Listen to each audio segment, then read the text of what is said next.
പുതിയ നിയമത്തിലെ 27 പുസ്തകം നമുക്കറിയാം 8 പേര് ചേർന്നാണ് എഴുതിയത്. 8 പേര്. അതിൽ 4 പേര് അപ്പോസ്തലന്മാരാണ്. 4 പേര് അപ്പോസ്തലന്മാര്. 4 പേര് അപ്പോസ്തലന്മാരല്ല. ആ 4 പേര് അപ്പോസ്തലന്മാര്. ഒന്ന് പെട്ടെന്ന് പറ. ഇപ്പം ഈ നോട്ടീസിലെല്ലാം മുഴുവൻ അങ്ങ് അപ്പോസ്തലന്മാരാണ്. നോട്ടീസ് കണ്ട എല്ലാവരും പുസ്തകക്രമം പോലും അപ്പോസ്തലൻ അറിയുന്നില്ല.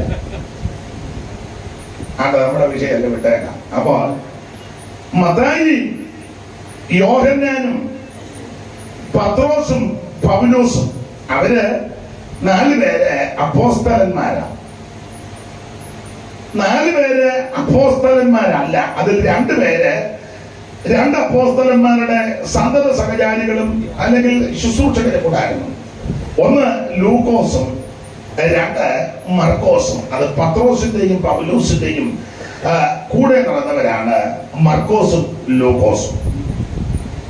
2 പേര് നമ്മുടെ കർത്താവാകുന്ന യേശു ക്രിസ്തുവിന്റെ അർത്ഥ സഹോദരന്മാരാണ്. ഒന്ന് യാക്കോബും 2 യൂദയും. ഇങ്ങനെ 4 2 6 2 8 പേരാണ്. പക്ഷെ നീ അവിടെ അടങ്ങിയിരിക്കേ, നീ ഓടരുത് കേട്ടോ, ഇരിക്കണം. അപ്പൊ ചുരുക്കി പറഞ്ഞാൽ ഈ 8 പേര് ചേർന്നാണ് നമുക്കറിയാം പുതിയ നിയമ പുസ്തകം 27 എഴുതിയത്. അങ്ങനെയുള്ള ഈ പുതിയ നിയമത്തിലെ 27 പുസ്തകത്തിൽ നമുക്കറിയാം പ്രാരംഭത്തിൽ 4 സുവിശേഷ പുസ്തകമാണ്. മത്തായി, മർക്കോസ്, ലൂക്കോസ്, യോഹന്നാൻ. ഇപ്പൊ നിങ്ങൾ ചിന്തിക്കുക, ഇതെല്ലാം ഞങ്ങൾക്ക് അറിയാവുന്ന കാര്യമാണ്, ഇത് പറയാനാണോ ഇയാള് കാവാലത്തിൽ നിന്ന് ഈ സമയം പോയ നേരത്ത് വന്നിരിക്കുന്നത്? അല്ല, നിങ്ങൾക്ക് എല്ലാം അറിയാം. നിങ്ങൾ ഇരിപ്പ് കാണുമ്പോൾ എനിക്കും അറിയാം. അറിയാത്ത ആരെങ്കിലും ഇതിനകത്തോ ദൂരത്തിരുന്നോ വന്നിട്ടുണ്ടെങ്കിൽ നിങ്ങൾ ഈ 3-4 ദിവസമായിട്ട് ഇവിടെ കിടന്ന് എന്തുവായി കിടന്ന് അലറുക പോവുകയും ചെയ്യുന്നത് എന്ന് ചിന്ത ഉണ്ടാകരുത്. അതിനാണ് ഇത് പറയുന്നത്. തന്നെയല്ല, നമ്മളിലെ ചിലർക്ക് വലിയ തിട്ടോ ഇല്ല. അപ്പൊ അതുകൊണ്ട് പ്രാരംഭത്തിൽ 4 സുവിശേഷ പുസ്തകം: മത്തായി, മർക്കോസ്, ലൂക്കോസ്, യോഹന്നാൻ.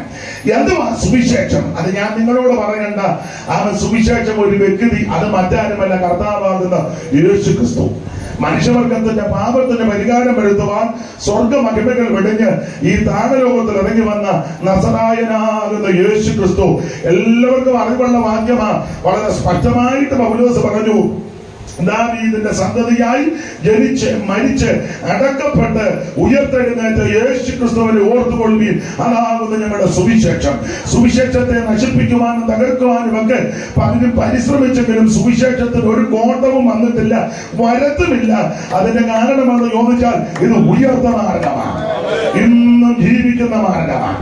അതുകൊണ്ട് തൊടുകൈക്ക് ഒരു കാര്യം പറയാം, ആര് ഭരിച്ചാലും ആര് ഭരിച്ചില്ലേലും കൊള്ളാം, സുവിശേഷത്തിനൊരു കുഴപ്പവും വരികയില്ല, വരത്തില്ല. ഇന്നയാള് ഭരിക്കുന്നത് കൊണ്ടാണ് ഇത് കുഴപ്പം. ഇവിടെ മുഖ്യമന്ത്രി ബഹുമാനപ്പെട്ട പിണറായി വിജയൻ ഇപ്പോൾ ഭരിക്കുന്നു.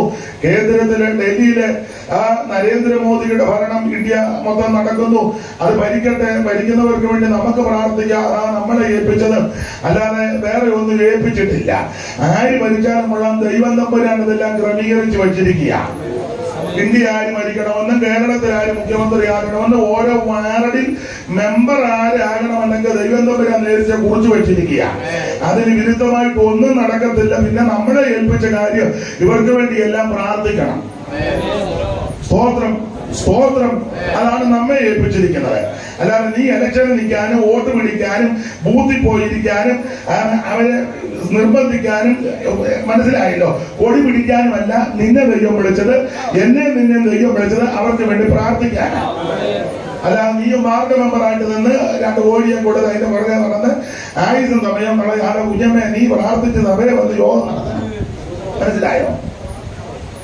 ആരോട് പറയാൻ നമ്മളെ ഏൽപ്പിച്ചിരിക്കുന്ന ഈ കാര്യമാണ്. രാജാക്കന്മാർക്കും അധികാരസ്ഥന്മാർക്കും സ്വതന്ത്ര പ്രമുഖന്മാർക്കും ഭരണാധികാരികൾക്കും വേണ്ടി പ്രാർത്ഥിക്കണം. അല്ലാതെ ഇലക്ഷന് പോയി നിൽക്കാനും വോട്ട് പിടിക്കാനും അതിന്റെ പുറകെ പെന്തിക്കോസുകാർ പോകരുത്. അത് നമ്മുടെ വിഷയമല്ല, വിഷയം വിട്ടേക്കാം. അതുകൊണ്ട് ദൈവം തമ്പുരാൻ ഇത് ക്രമീകരിച്ചു വെച്ചിരിക്കുക. രാജാക്കന്മാരുടെ ഹൃദയം യഹോവയുടെ കയ്യിൽ നീർത്തോട് പോലെ ഇഷ്ടമുള്ള ദിക്കിലേക്ക് ദൈവമാ തിരിക്കുന്നത്. നാം പ്രാർത്ഥിച്ചു കഴിയുമ്പോൾ ദൈവം ആ കാര്യങ്ങൾ ക്രമീകരിച്ചോളും. അത് അപ്പോൾ ഈ 4 സുവിശേഷം, ആ സുവിശേഷം എന്ന് പറയുന്നത് കർത്താവാകുന്ന യേശുക്രിസ്തു. യേശുക്രിസ്തുവിന്റെ വിശേഷതകളാണ് ഈ 4 സുവിശേഷത്തിലും രേഖപ്പെടുത്തിയിരിക്കുന്നത്. അവിടുന്ന് രാജാവാണ്, അവിടുന്ന് സമ്പൂർണ്ണ മനുഷ്യനായിരുന്നു, അവിടുന്ന് സമ്പൂർണ്ണ ദൈവമായിരുന്നു, അവിടുന്ന് ദാസരൂപമെടുത്ത മകൻ വ്യക്തിയ. ഫിലിപ്പിയർലേഖനത്തിലെ വാക്യം നമുക്കെല്ലാം മനഃപാഠമാണ്. ദൈവരൂപത്തിലേക്ക് ദൈവത്തോടുള്ള സമത്വം മുറുകെ പിടിച്ചുകൊള്ളണമെന്ന് വിചാരിക്കാതെ ദാസരൂപമെടുത്ത വേഷത്തിൽ മനുഷ്യനായി തന്നെത്താൻ താഴ്ത്തി മരണത്തോളം, ക്രൂശിന്റെ മരണത്തോട് അനുസരണമുള്ളവനായിരുന്ന നസറേയനാകുന്ന യേശുക്രിസ്തു. അതാണ് സുവിശേഷം. മനുഷ്യനായി കാണപ്പെട്ടോനെ, വേഷത്തിൽ മനുഷ്യനായി. അറിയാവുന്ന പാട്ട് പാടുമ്പോ പാട്ടുകാരോട് എന്റെ കൂടെ പാടണം. ഇതറിയാവുന്ന പാട്ടല്ലേ? അറിയാൻ പാടില്ലാത്ത പാട്ട് പാടുമ്പോ പാടിയിലെ കുഴപ്പമില്ല. അറിയാവുന്ന പാട്ട് പാടുമ്പോ നിങ്ങളുടെ പാടണം. വേഗത്തിൽ മനുഷ്യനായി കാണപ്പെട്ടോനെ, വേഗത്തിൽ മനുഷ്യനായി.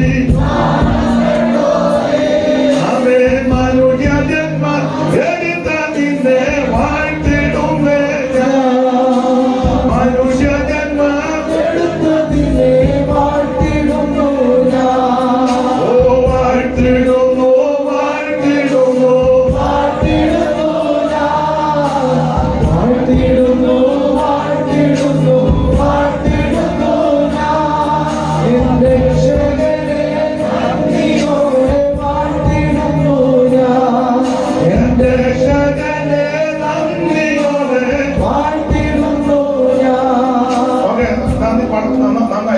സഹായിച്ചു തരണേ.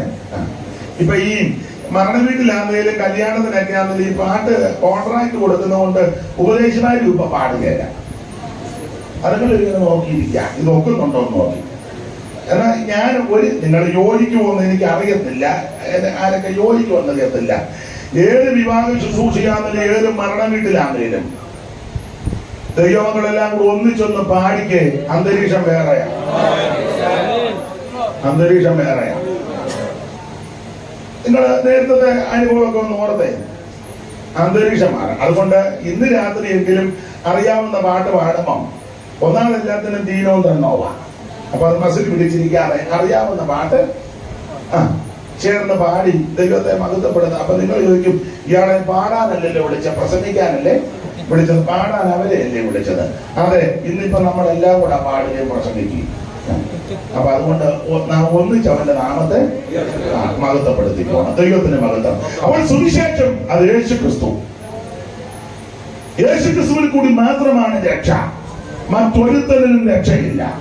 രക്ഷപ്പെടാൻ, രക്ഷിക്കപ്പെടാൻ ഒരേ ഒരു വഴി, ഒരേ ഒരു മാർഗം, അത് നസറായനാകുന്ന യേശുക്രിസ്തു.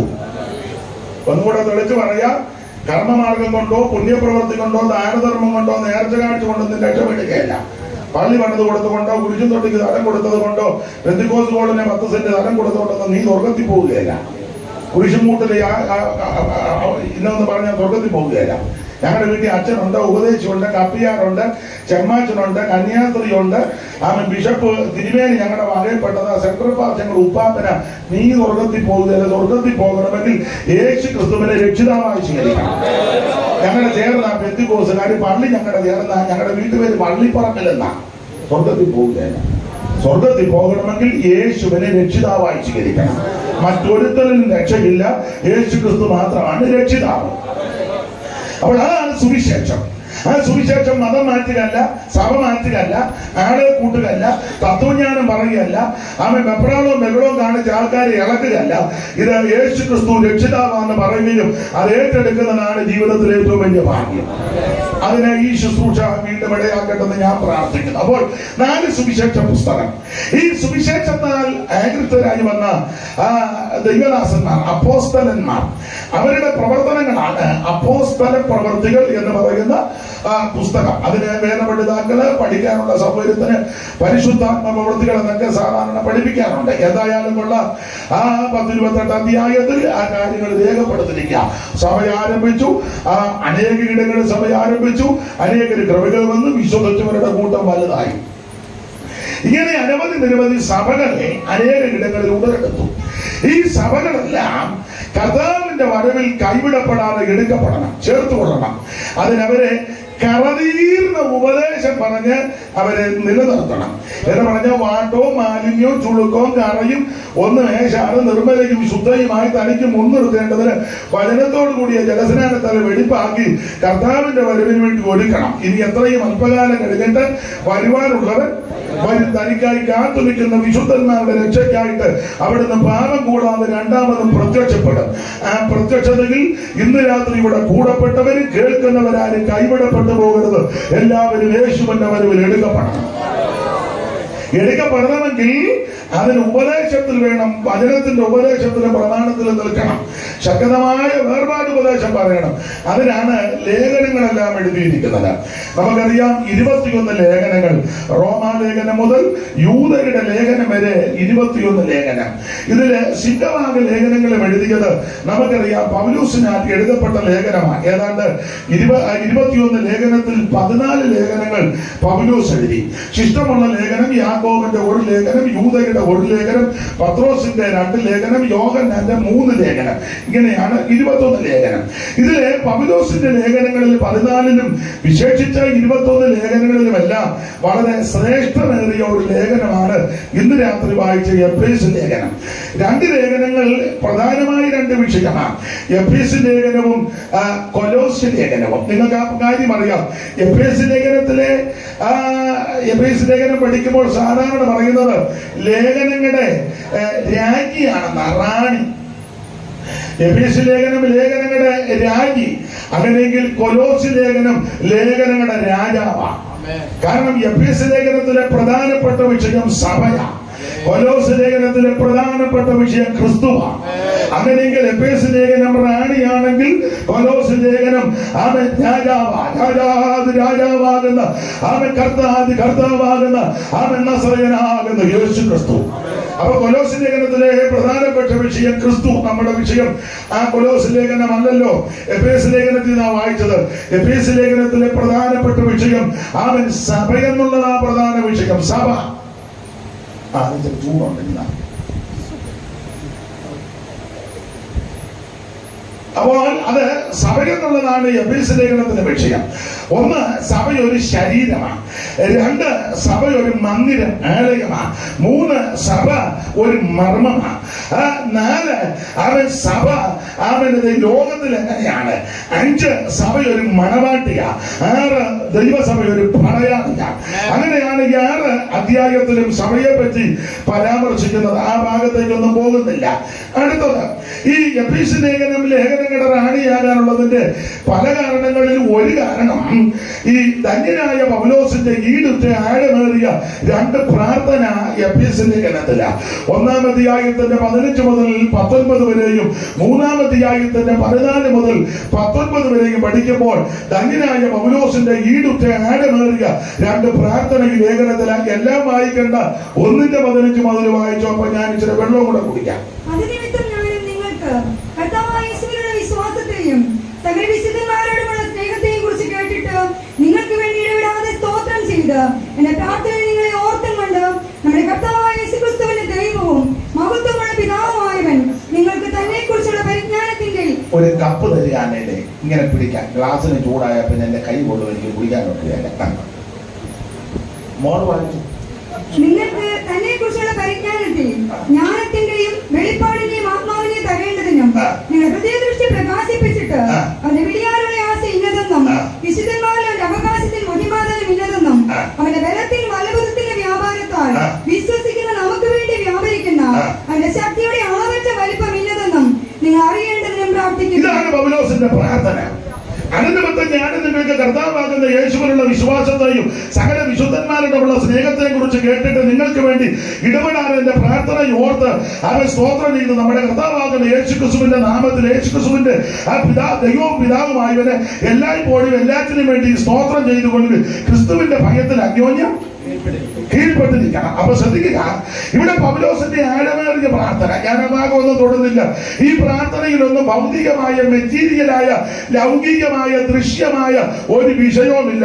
മുഴുവൻ അകത്തെ മനുഷ്യനെ സംബന്ധിച്ച, ആത്മ മനുഷ്യനെ സംബന്ധിച്ച്, ഉള്ളിലെ ആത്മാവ് സംബന്ധിച്ച്, അവൻ അകത്തെ മനുഷ്യനെ സംബന്ധിച്ച എന്നെ കേൾക്കുന്ന ദൈവമക്കൾ പ്രാർത്ഥിക്കുന്നവരാ ഒരു കാര്യം പറയാ, നീ ആത്മിക വിഷയങ്ങൾക്ക് പ്രാധാന്യം കൊടുത്താൽ നിന്റെ ഭൗതിക വിഷയം നടത്തുവാനും ദൈവം വിശ്വസ്തനാണ്. എന്നാൽ ഭൗതിക വിഷയത്തിന് മാത്രം ആ പ്രാധാന്യം കൊടുത്ത് പ്രാർത്ഥിക്കുന്നെങ്കിൽ പലതും നടക്കത്തുമില്ല, ആത്മമനുഷ്യൻ ക്ഷീണിക്കുകയും ചെയ്യും. എന്നാൽ ആത്മിക വിഷയങ്ങൾക്ക് പ്രാധാന്യം കൊടുത്ത് പ്രാർത്ഥിച്ച് എക്കുതിച്ചു പോയാൽ അകത്ത മനുഷ്യൻ ബലപ്പെടുകയും ചെയ്യും. നിന്റെ ഭൗതിക ആവശ്യങ്ങൾ അവൻ നടപ്പിലാക്കി തരാൻ ദൈവം വിശ്വസ്തനാണ്. പിന്നെ ഞാൻ കൂടുതലും ദൈവമക്കളായതുകൊണ്ട് ആ നിലയിൽ വന്നു പോകാം. ഈ ഭൗതിക വിഷയങ്ങളൊക്കെ പ്രാർത്ഥിക്കുമ്പോൾ എല്ലാത്തിനും അങ്ങ് കയറി പ്രാർത്ഥിച്ച് തന്നല്ലാതെ നിന്നെ പിടികയറുന്നൊന്നും കയറി പറയരുത്. അങ്ങനെയുള്ള പെന്തിക്കോസുകാരുണ്ട്. ചില പറയുന്നത് കേട്ട് ഞങ്ങൾ ഇരുന്നു തന്നല്ലാതെ നിന്നെ അങ്ങനെ മേടിക്കാതിരിക്കുന്നതാണ് നല്ലത്. ഈ ചില ദൈവമക്കളൊക്കെ സാക്ഷി പറയുന്നത് ഞാൻ കേട്ടിട്ടുണ്ട്, നിങ്ങളും കേട്ടിട്ടുണ്ടായിരിക്കും. ചില പറയുന്നുണ്ട്, ഞങ്ങൾ ഇന്ന വിഷയത്തിന് പ്രാർത്ഥിച്ചു, ഇന്ന കാര്യം ചോദിച്ചു, ഞങ്ങൾ ചോദിച്ചതെല്ലാം ദൈവം ഞങ്ങൾക്ക് തന്നു. എനിക്ക് അങ്ങനത്തെ സാക്ഷി കേൾക്കുമ്പോൾ വെപ്രാളം. ചില ലിസ്റ്റൊക്കെ എഴുതി വെച്ചിട്ടുണ്ട്. കൂടുതൽ സഹോദരിമാരൊക്കെ പ്രാർത്ഥിക്കുന്നവരാ. ചില സാക്ഷി പറഞ്ഞത് ഞാൻ കേൾക്കുന്നു, ഞങ്ങൾ ഇന്ന വിഷയത്തിൽ പ്രാർത്ഥിച്ചു, ഇന്ന കാര്യം ചോദിച്ചു. അങ്ങനെയൊക്കെ ഇപ്പം വിശ്വാസം പഠിപ്പിക്കുന്ന ആൾക്കാരുണ്ട്. നമുക്കൊരു വണ്ടി വേണമെങ്കിൽ വണ്ടിയുടെ കളർ, ഏത് ഷോറൂം നടക്കുന്നു, എത്ര ലക്ഷം, എത്ര സീറ്റ്, എങ്ങനെ പോകും, അത് ഇന്ന മോഡൽ, അതെല്ലാം നമ്മൾ വിശ്വാസക്കല്ല കാണണം. അങ്ങനെ കണ്ട് പണ്ടൊക്കെ ഒരു ഉപദേശം ഉണ്ടാകുന്നതിനെ ഗർഭം ധരിക്കുകയാണ്. അപ്പൊ അത് വിശ്വാസത്താൽ പ്രാർത്ഥിക്കുമ്പോൾ വണ്ടി 10 മാസം കഴിയുമ്പോൾ മുറ്റത്ത് വണ്ടി വരും. അങ്ങനെ വന്ന കേസുകളും ഉണ്ട്. ഞാനെതിരല്ല. നമുക്കൊരു വീട് വേണമെങ്കിൽ പ്ലാൻ വരച്ച് ഇത്ര മുറി, ഇത്ര ബെഡ്റൂം, ഇത്ര ബാത്റൂം, അത് വിശ്വാസം കണ്ട് ഇന്ന കളറ്, പെയിന്റ് വരെ ഇന്നതാണ്. ഞാനെതിരല്ല. അല്ല അങ്ങനെ കൈവച്ച് പ്രാർത്ഥിച്ച് അങ്ങനെ കിട്ടിയിട്ടുമുണ്ട്, അങ്ങനത്തെ താമസിക്കുന്നുണ്ട് ആൾക്കാർ. ഞാനെതിരല്ല. മോനോ മോക്കോ കല്യാണം നടക്കണം, 5 അടി 2 ഇഞ്ച്, അല്ലെ ചെറുക്കൻ്റെ ഉയരം, അല്ലെ പെണ്ണിന്റെ ഉയരം, ഇരുനിറം, അല്ലെ വെളുത്തത്, മുടി, വിദ്യാഭ്യാസം, കുടുംബശ്രേഷ്ഠത, മഹിമ, ഒത്തിരി ഉണ്ടല്ലോ. സാലറി, ഇന്ന രാജ്യം, മഞ്ഞ് വീഴുന്ന രാജ്യത്ത് വിടുവന്ന ദൂത്. ആയിക്കോട്ടെ, ഞാൻ എതിർക്കുന്നില്ല. അങ്ങനെയൊക്കെ പ്രാർത്ഥിച്ച് കറക്റ്റ് അത് നേടിയെടുത്തവർ ഇതിനകത്ത് ഇരിപ്പുണ്ട്. ഇപ്പൊ പമ്മിയിരിക്കുക ഉണ്ട്. ഞാൻ എതിർക്കുകയല്ല, ഉണ്ട്. അങ്ങനെയുള്ളവരാ എഴുന്നേറ്റ് പറഞ്ഞത്, ഞങ്ങൾ ഇന്ന വിഷയത്തിൽ ചോദിച്ചു, ഞങ്ങൾ ചോദിച്ചതെല്ലാം ദൈവം ഞങ്ങൾക്ക് തന്നു. എനിക്ക് അങ്ങനത്തെ സാക്ഷ്യം കേൾക്കുമ്പോൾ വെപ്രാളമാണ്. ഇപ്പൊ നിങ്ങൾ എന്നോട് ചോദിക്കുന്നില്ലെങ്കിൽ നിങ്ങളുടെ അകത്തൊരു ചോദ്യം ഉന്നയിച്ചിട്ടുണ്ട്, ഞങ്ങൾ പ്രാർത്ഥിച്ച വിഷയത്തിനെല്ലാം ദൈവം ഞങ്ങൾക്ക് മറുപടി തരുമ്പോൾ തനിക്കല്ല ഇത്ര വെപ്രാളമുണ്ട്. നിങ്ങൾ അങ്ങനെ ചോദിക്കുന്നില്ലെന്നേ ഉണ്ടെങ്കിലും അങ്ങനത്തെ ആശയം നിങ്ങളുടെ അകത്ത് വന്നിട്ടുണ്ട്. ഇരിപ്പ് കാണുമ്പോൾ എനിക്കറിയാം. ഞങ്ങൾ ചോദിച്ച് പ്രാർത്ഥിച്ച വിഷയങ്ങൾക്ക് ദൈവം ഞങ്ങൾക്ക് മറുപടി തന്നു. ഞങ്ങളുടെ ദൈവം ഞങ്ങൾക്ക് മറുപടി തന്നപ്പോൾ തനിക്കല്ല ഇത്ര വെപ്രാളം. ചോദിച്ചിട്ടുണ്ട്. ഇരിപ്പ് കാണുമ്പോൾ അറിയാൻ ചോദിച്ചെന്ന്. അകത്ത് മറുപടി. എനിക്ക് വെപ്രാളം വരാൻ നിങ്ങളോട് വൈരാഗ്യം ഉണ്ടായിട്ടോ നിങ്ങൾക്ക് കിട്ടിയ വിഷയത്തിന്റെ വിടുതൽ കൊണ്ട് അസൂയ കൊണ്ട് പറയുന്നതുമല്ല. എനിക്ക് വെപ്രാളം വരാൻ വേറൊരു വാക്യം എന്റെ അകത്തിരിക്കുന്നത് കൊണ്ടാണ് എനിക്ക് വെപ്രാളം. ഇപ്പൊ വീണ്ടും നിങ്ങൾക്കൊരു ചോദ്യം, ഇയാളെ വെപ്രാളപ്പെടുത്തുന്ന വാക്യം വേണം. ഒത്തിരി വാക്യമുണ്ട്. ഇപ്പൊ എടുത്ത വിഷയത്തോട് ബന്ധപ്പെട്ട് തന്നെ വെപ്രാളപ്പെടുത്തുന്ന വാക്യം എല്ലാവരും ശ്രദ്ധിച്ചു കേട്ടോണം. എല്ലാവരും ഞങ്ങൾ ചോദിച്ചതിനെല്ലാം ദൈവം ഞങ്ങൾക്ക് മറുപടി തന്നു. ചോദിച്ചതെല്ലാം തന്നു. വണ്ടി, വീട്, വസ്തു, കാറ്, ലോറി, ജോലി, സാലറി, പിള്ളേര്, കല്യാണം, അതെല്ലാം നല്ലതാ. ഞങ്ങൾ ചോദിച്ചതെല്ലാം ദൈവം ഞങ്ങൾക്ക് തന്നു. അങ്ങനെയൊക്കെ സാക്ഷി പറയുന്നവര് ഒന്ന് കേട്ടോണം. ആ സഹോദരി ഒന്ന് വായിച്ച് 106-ാം സങ്കീർത്തനത്തിന്റെ 15-ാമത്തെ വാക്യം ഒന്ന് വായിച്ചേ. ഇങ്ങോട്ട് നോക്കിയേ. ഒന്നുകൂടെ ആ പദം ഒന്നുകൂടെ ഒന്ന് വായിച്ചേ. അവൻ അപേക്ഷിച്ചത് അവൻ അവർക്ക് കൊടുത്തു. ഇങ്ങോട്ട് നോക്കിയേ. അവൻ അപേക്ഷിച്ചത് അവൻ അവർക്ക് ചോദിച്ചത് കൊടുത്തു. അല്ല വണ്ടി വീടും ചോദിച്ചത് അവൻ അപേക്ഷിച്ചത് അവൻ അവർക്ക് കൊടുത്തു. വിടുതലിന്റെ സാക്ഷ്യമല്ലേ? നല്ല സാക്ഷ്യമല്ലേ? വിടുതലാ. പക്ഷെ അടുത്ത ഭാഗവും കൂടെ ഉറക്കമായത് എങ്കിലും അവരുടെ പ്രാണന് ക്ഷയമേറ്റു. ഞാൻ എപ്പോഴും പറയും, ദൈവമക്കളോട് പറയും, അവരപേക്ഷിച്ചത് അവൻ അവർക്ക് കൊടുത്തു. പക്ഷെ അടുത്ത വാക്യം കൂടെ ചേർത്ത് വായിച്ചോണം, എങ്കിലും അവരുടെ പ്രാണന് ക്ഷയമയച്ചു. അങ്ങനെയെങ്കിൽ എന്നെ കേൾക്കുന്ന ബഹുമാന്യരായ വചനത്തെ അംഗീകരിക്കുന്ന ദൈവമക്കളോട് പറയാ, നീ ചോദിച്ചതിനെല്ലാം മറുപടി കിട്ടിയില്ലെങ്കിലും നിന്റെ പ്രാണൻ ക്ഷയിക്കാത്തതാ നല്ലത്. നീ പ്രാർത്ഥിച്ച വിഷയങ്ങൾക്കെല്ലാം മറുപടി ലഭിച്ചില്ലെങ്കിൽ നിന്റെ പ്രാണൻ ക്ഷയിക്കാത്തതാണ് നല്ലത്. അതുകൊണ്ട് വേണമെങ്കിൽ ഇനി പ്രാർത്ഥിക്കുമ്പോൾ ഒക്കുന്നെങ്കിൽ ഇങ്ങനെ ഒന്ന് പ്രാർത്ഥിച്ചോ, കർത്താവേ എന്റെ പ്രാണന് ക്ഷയം ഉണ്ടാക്കുന്നതൊന്നും എനിക്ക് വേണ്ട. എന്റെ പ്രാണന് ഹാനി വരുത്തുന്നതൊന്നും എനിക്ക് വേണ്ട. എന്റെ എളിയ ചിന്തയ്ക്കനുസരിച്ച് ഞാൻ പറയാം, ഇഷ്ടമുണ്ട് അംഗീകരിച്ചാൽ മതി, വേണ്ട ഇങ്ങനെ അങ്ങ് തീരുമാനമെടുക്ക്. എന്റെ ആത്മീയത്തിന് ഭംഗം ഉണ്ടാക്കുന്ന ഒന്നും എനിക്ക് വേണ്ട. എന്റെ തലമുറയ്ക്കും എനിക്കും ദോഷം വരുത്തുന്ന ഒന്നും എനിക്ക് വേണ്ട. ഒന്നുകൂടെ ഞാൻ തെളിച്ചു പറയാം, ദൈവമക്കളുള്ളത് കൊണ്ടാ ദൈവദാസന്മാരോട് ഞാൻ പറയാം, നമ്മുടെ ശുശ്രൂഷയ്ക്ക് ഭംഗം ഉണ്ടാക്കുന്ന ഒന്നും നമുക്ക് വേണ്ട. അത് വണ്ടിയാന്നേലും വീടാന്നേലും അവൻ സഭയാന്നേലും അവൻ ചിലക്ക് ടൗൺ സഭ തന്നെ കിട്ടണം, അവിടെ തന്നെ ശുശ്രൂഷ കെട്ടുപോകും. ചിലക്ക് മെയിൻ സഭ വേണം, അവിടെ തീരുമാനിക്കുന്നത് നമുക്കൊന്നും തീരുമാനിക്കാനൊക്കത്തില്ല. വെച്ചാൽ ഒരു പ്രാർത്ഥന വെക്കാം, ഇപ്പം വേണ്ട, കമ്മിറ്റിയാ. മനസ്സിലായോ? ശരിക്കും പ്രസംഗിക്കാനൊക്കത്തില്ലല്ലോ, ചിലടത്ത് ഉപദേശം പറയാനൊക്കത്തില്ലല്ലോ. ശരിക്കും ഉപദേശം പറഞ്ഞാൽ ഒന്നെങ്കിൽ യോഗം കഴിയുമ്പോൾ ഫോൺ വരും, ഇല്ലെങ്കിൽ സെൻട്രൽ മാസ്റ്റർക്ക് ഫോൺ ചെയ്യും, എത്രയും പെട്ടെന്ന് പുള്ളിയെ വിടുന്നത് മാറ്റണം. അച്ചായം പരിശ്രമിച്ചാൽ മിക്കവാറും പുള്ളിയെ മാറ്റാൻ അങ്ങനെയൊക്കെ കോള് വരും. അപ്പൊ അച്ചാൻ ചോദിച്ചാൽ അതന്നെ, ഓ പുള്ളിയുടെ പ്രസംഗം അത്ര എല്ലാവർക്കും സ്തോത്രം. ഞാൻ ഉദാഹരണം ഒന്ന് പറഞ്ഞതേ ഉള്ളൂ. ഈ സെന്ററിൽ പറഞ്ഞ നല്ലി പറഞ്ഞത് അല്ല, ഇതിപ്പോ കണ്ടിട്ട് പറയാൻ സാധ്യതയുള്ളവർ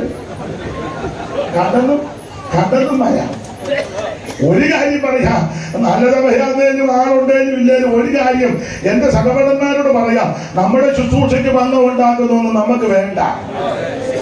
ആരാധനയ്ക്കും പ്രാർത്ഥനയ്ക്കും വചന ശുശ്രൂഷയ്ക്കും ഉപദേശം പറയുന്നതിനും അവൻ പ്രമാണം പറയുന്നതിനും ആരാധനയ്ക്കും ഉപവാസത്തിനും തടസ്സമായി ആത്മികത്തിനും ശുശ്രൂഷയ്ക്കും തടസ്സമായിട്ട് വരുന്ന ഒന്നും വേണ്ട. ഇന്ന് രാത്രി തീരുമാനമെടുത്ത് വേണം നീ കടന്നു പോകാൻ. ദൈവത്തോട് പറ, കർത്താവേ എന്റെ തലമുറയ്ക്കും എനിക്കും പ്രാണന് ഹാനി വരുത്തുന്ന ഒന്നും ഞങ്ങൾക്ക് വേണ്ട. ഞങ്ങൾക്ക് പ്രധാനപ്പെട്ട വിഷയം ആത്മിക വിഷയമാണ്. മുൻപിലുള്ളതിനെ ഞാൻ മറന്നോ, മുൻപിലുള്ളതിനായിട്ട ഞാൻ കൊണ്ടൂലാക്കി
ആത്മികത്തിന് ഭംഗമുണ്ടാക്കുന്ന, ശുശ്രൂഷയ്ക്ക് ഭംഗമുണ്ടാക്കുന്ന, ആരാധനയ്ക്ക് തടസ്സമുണ്ടാക്കുന്ന, ആത്മമണ്ഡലങ്ങൾക്ക് ഹാനി വരുത്തുന്നത് ഒന്നും നമുക്ക് വേണ്ട.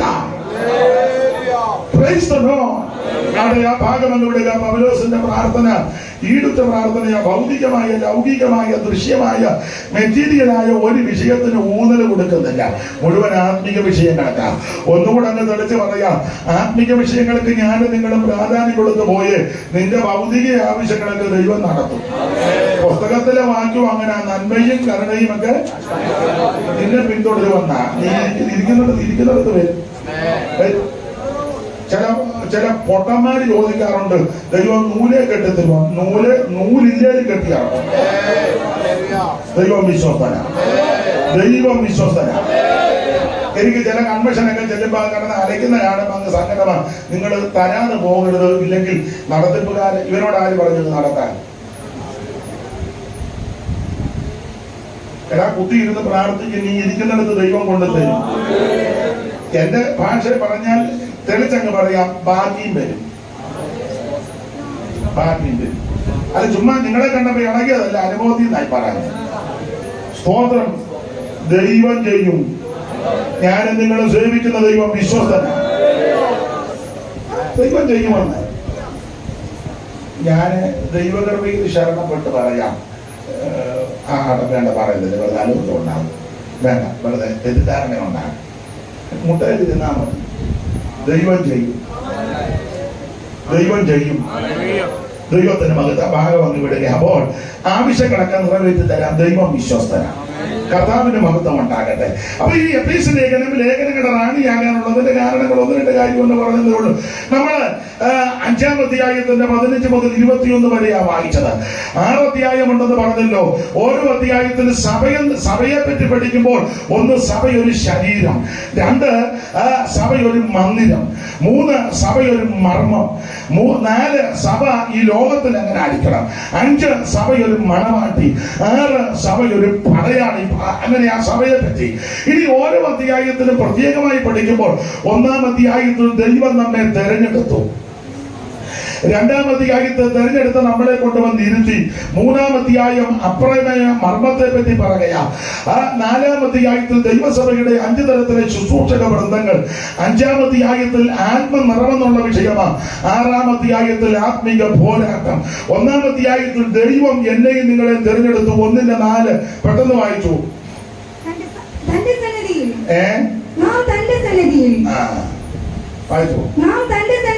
നാം തന്റെ സന്നിധിയിൽ വിശുദ്ധരും നിഷ്കളങ്കരുമാകേണ്ടതിന് അവിടുന്ന് ലോകസ്ഥാപനത്തിന് മുമ്പേ ദൈവം നമ്മെ തെരഞ്ഞെടുത്തു. നാം ദൈവത്തെ തെരഞ്ഞെടുത്തതല്ലേ, ദൈവം നമ്മെ തെരഞ്ഞെടുത്തതാ.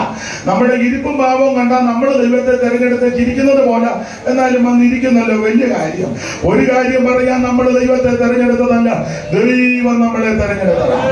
അവൻ യോഗ്യത നോക്കിയത് കൊണ്ടല്ല തെരഞ്ഞെടുത്തത്, യോഗ്യത ഇല്ലാഞ്ഞത് കൊണ്ടാണ്.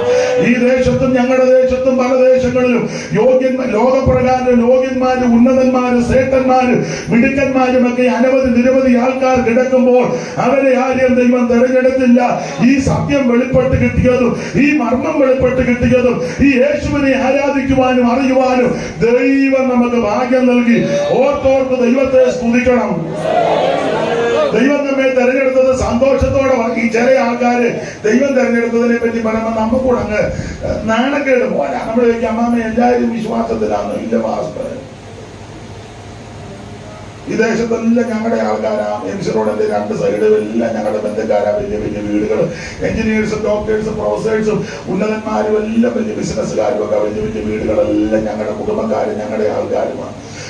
എന്നെ മാത്രമോ ദൈവം തെരഞ്ഞെടുത്തുള്ളത്? അല്ലേ, നിനക്ക് വട്ടാണ്. അങ്ങനെയാണോ അത് പറയേണ്ടത്? നീ പറയേണ്ടത് ഇങ്ങനെയാ പറയേണ്ടത്, പാസ്റ്റർ ഈ ദേശത്തൊക്കെ ഉന്നതന്മാരും മിടുക്കന്മാരും പ്രഗത്ഭന്മാരും ബിസിനസ്സുകാരും എഞ്ചിനീയേഴ്സും ഡോക്ടേഴ്സും പ്രൊഫസേഴ്സും ഒക്കെ ഉണ്ട്. പക്ഷേ ഈ പൊട്ടിയാകുന്ന മോശിയാകുന്ന എന്നെ അവരുടെ നടുവിൽ നിന്ന് എന്റെ ദൈവം എന്നെ തെരഞ്ഞെടുത്തു. വേണമെങ്കിൽ ഒരു ചാട്ടം കൂടെ ചാടിയാൽ. ഞങ്ങൾക്കൊരു അമ്മയുണ്ട്. അമ്മയുടെ വർത്താനം പറയാം, അമ്മ ഇടയ്ക്ക് ഇളകും. ചിലർക്ക് അത് ഇഷ്ടമല്ല, എനിക്കിഷ്ടമാണ്. നല്ല സ്പിരിറ്റാ. അല്ല, ചുമ്മാ കരഞ്ഞും തൂങ്ങി നടക്കുകയല്ല. വസന്ത വന്ന് ഓടി നടക്കുമ്പോൾ ബൈബിൾ പിടിച്ചോണ്ട് നടക്കുക. നിന്റെ കൂടെ ഒരു കാക്കപ്പട്ടിയും വരികയല്ല. നീ തുള്ളിച്ചാടി പറയണം, ദൈവം എന്നെ തെരഞ്ഞെടുത്തന്നെ. ഒരു കണ്ണിന് പോലും ദൈവമായിരുന്നപ്പോൾ, എല്ലാവരും നിന്നെ തള്ളിക്കളഞ്ഞപ്പോൾ, ഒറ്റപ്പെടുത്തിയപ്പോൾ, ലോകം നിന്നെ വെറുത്തപ്പോൾ, അവൻ ലോകത്തിൽ നിന്ന് ദൈവം നിന്നെ തെരഞ്ഞെടുത്തു. യോഗ്യത ഉള്ളത് കൊണ്ടല്ല, യോഗ്യത ഇല്ലാത്തത് കൊണ്ടാണ്. എന്നാൽ ഒരാൾ പറഞ്ഞു, എന്നെ പറ്റി പറഞ്ഞു, അയാൾക്ക് വിവരമൊന്നുമില്ലെന്ന്. ഞാൻ പറഞ്ഞു, അതുകൊണ്ടാണ് എന്നെ തെരഞ്ഞെടുത്തത്. വിവരമുള്ള നിന്നെ തെരഞ്ഞെടുത്തില്ലല്ലോ, വിവരമില്ലാത്ത എന്നെ ദൈവം. അതുകൊണ്ട് എനിക്ക് ഇച്ചിരിയെങ്കിലും വിവരമുണ്ടായി. നന്നായിട്ടില്ലേ? സ്തോത്രം. നല്ല വിവരമൊന്നുമില്ല, വന്നത് കൊണ്ട് ഇച്ചിരിയെങ്കിലും അത് വിവരമില്ലാഞ്ഞത് കൊണ്ടാ തെരഞ്ഞെടുത്തത്. എടുത്തോ നീ എന്നെ നിനക്കായി, എടുത്തോ നീ എന്നെ നിനക്കായി, കൊടുത്തോ നീ നിന്നെ എനിക്കായി. വാഴ്ത്തിടും സദനം പ്രിയാതവ നിത്യം പാടും കീർത്തനം ഞാൻ. വാഴ്ത്തിടും സദനം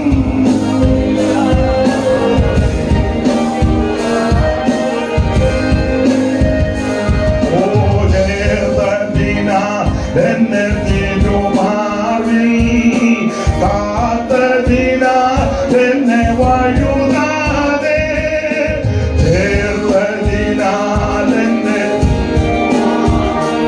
ഓ കാത്തതിനാൽ എന്നെ വഴുതാതെ എടുത്തോ നീ എന്നെ നിനക്കായി, എടുത്തോ നീ എന്നെ നിനക്കായി, കൊടുത്തോ നീ നിന്നെ എനിക്കായി. വാഴ്ത്തിടും സദനം പ്രിയാതവൻ. കരമുയർത്തി ദൈവത്തിന് മഹത്വം കൊടുക്കാൻ.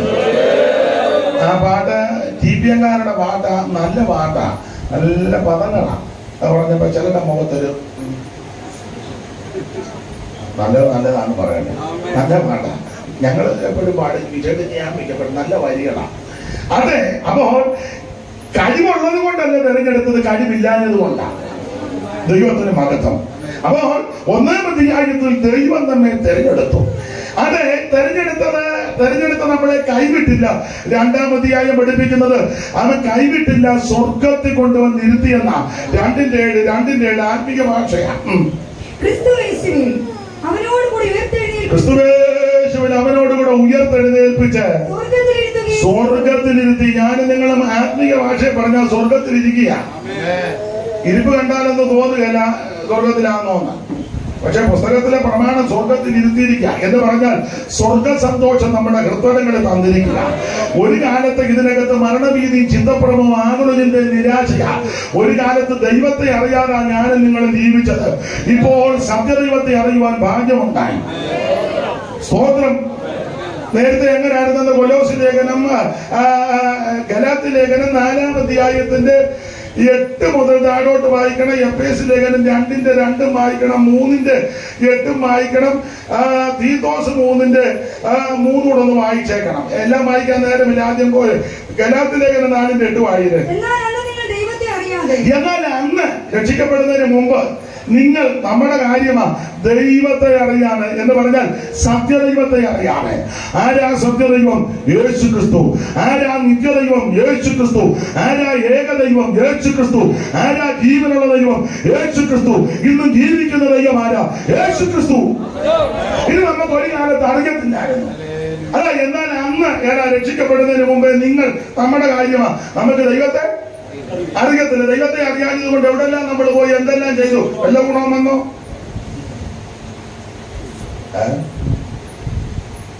നിങ്ങൾ എന്നെ ഇങ്ങനെ നോക്കിയിരിക്കാതെ പുസ്തകത്തിൽ വായിക്കുന്നത് യെരമ്യാ പറഞ്ഞിരിക്കുന്ന ഒരു ഗുണവും വന്നില്ലെന്ന. ഒരു ഗുണവും എല്ലാം നഷ്ടമല്ലാതെ ഒരു ഗുണവും ചെല്ല് സാക്ഷി പറഞ്ഞ് ഞാൻ കേട്ടോണ്ട് ചെയ്യാവുന്നതിന്റെ പരമാവധി ചെയ്തു. ഒരു ഗുണവും വന്നില്ല. പ്രവാചകനൊക്കെ പറഞ്ഞിരിക്കുന്നത് സകല മുഖവും വിളറിയിരിക്കുന്നതാണ്.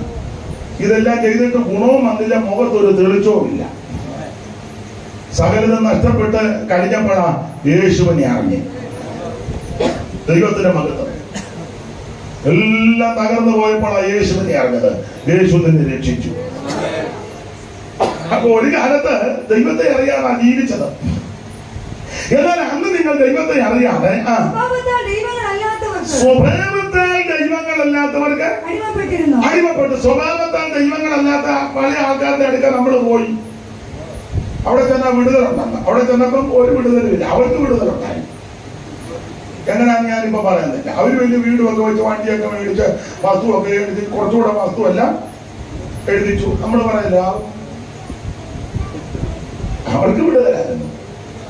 നിനക്കൊരു വിടുതലും കിട്ടിയൊരു സമാധാനം ഉണ്ടായില്ല. ഒരു പാട്ടിന്റെ വരി ഓർക്കുന്നു, അറിയാവുന്ന പാടിക്കോ, കാര്യം വെറുതെ ഇരിക്കോ.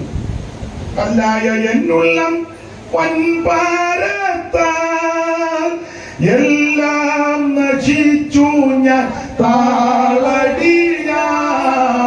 കല്ലായ എന്നുള്ളം എല്ലാം നശിച്ചു ഞാൻ താളടിയാൽ. തേടി വന്നേശു ഇന്നെനിക്കായി വീണൊന്നൊരുക്കി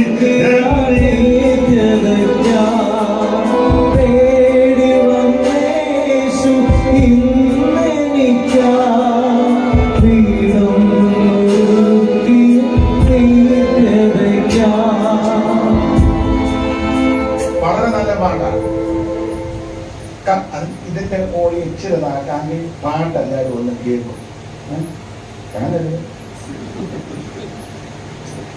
കല്ലായ എന്നുള്ള പൻപാരത്താൽ എല്ലാം നശിച്ചു ഞാൻ താളടിയായി. തേടി വന്നേശു ഇന്നെനിക്കായി വീണൊന്നൊരുക്കി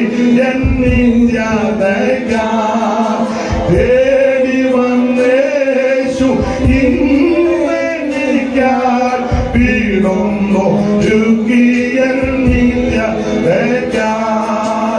ഇസ്രായേലിൻ ദൈവം രക്ഷകനാ സ്വർഗത്തിൽ വാഴുന്നു അക്ഷയനാ. ഇസ്രായേലിൻ ദൈവം രക്ഷകനാ സ്വർഗത്തിൽ വാഴുന്നു അക്ഷയനാ. ഇന്നു ഞാൻ യേശുവിൽ സ്വന്തമത്രേ, നന്ദി കൊണ്ടൻ മന തുള്ളിടുന്നേ. ഇന്നു ഞാൻ യേശുവിൽ സ്വന്തമത്രേ, നന്ദി കൊണ്ടൻ മന തുള്ളിടുന്നേ.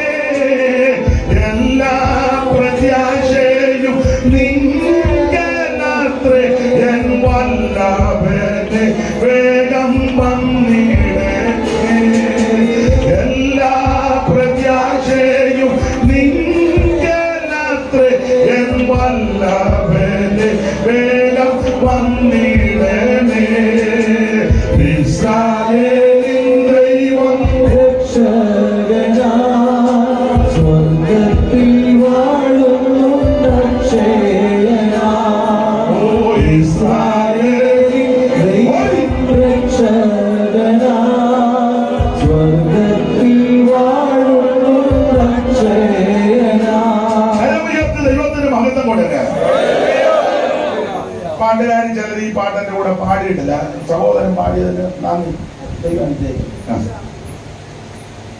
പഴയ പാട്ടുകളൊക്കെ പാടുമ്പോൾ ഒരു ചൈതന്യമാണ്.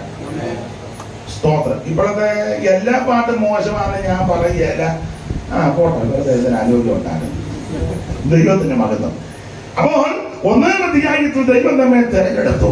രണ്ടാം അധ്യായത്തിൽ സ്വർഗത്തിൽ കൊണ്ടുവന്ന് ഇരുത്തി. ഓടിച്ചു പോകാം. മൂന്നാം അധ്യായത്തിൽ ഇരുത്തിയ നമുക്ക് അപ്രമേയ ധനമെല്ലാം വെളിപ്പെടുത്തി തന്നിരിക്കുക.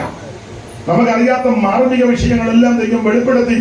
നാലാം അധ്യായത്തിൽ ദൈവസഭയുടെ 5 തരത്തിലെ ശുശ്രൂഷക വൃന്ദങ്ങൾ, അതാണ് 4:11 മുതൽ. അവൻ ചിലരെ അപ്പോസ്തലന്മാരായി, ചിലരെ പ്രവാചകന്മാരായി, ചിലരെ സുവിശേഷകന്മാരായി, ചിലരെ ഇടയന്മാരായി, ഉപദേശകന്മാരുമായിട്ട് നിയമിച്ചു. എന്തിനെന്ന് ചോദിച്ചാൽ താഴോട്ട് വായിക്കുക. അത് നാം എല്ലാവരും ദൈവപുത്രനെ കുറിച്ചുള്ള പരിജ്ഞാനത്തിലുള്ള ഐക്യതയും തികഞ്ഞ പുരുഷത്വം ക്രിസ്തുവിന്റെ പ്രായത്തിന്റെ സമ്പൂർണ്ണതയെ ഒറ്റവാക്കി പറഞ്ഞാൽ യേശു ക്രിസ്തുവിന്റെ തലയോളം സകലത്തിലും വളരാൻ. ലേഖനത്തിൽ പഠിപ്പിക്കുന്നത് പോലെ ഏത് മനുഷ്യനെയും ക്രിസ്തുവിൽ തികഞ്ഞവനാക്കി നിർത്തണം.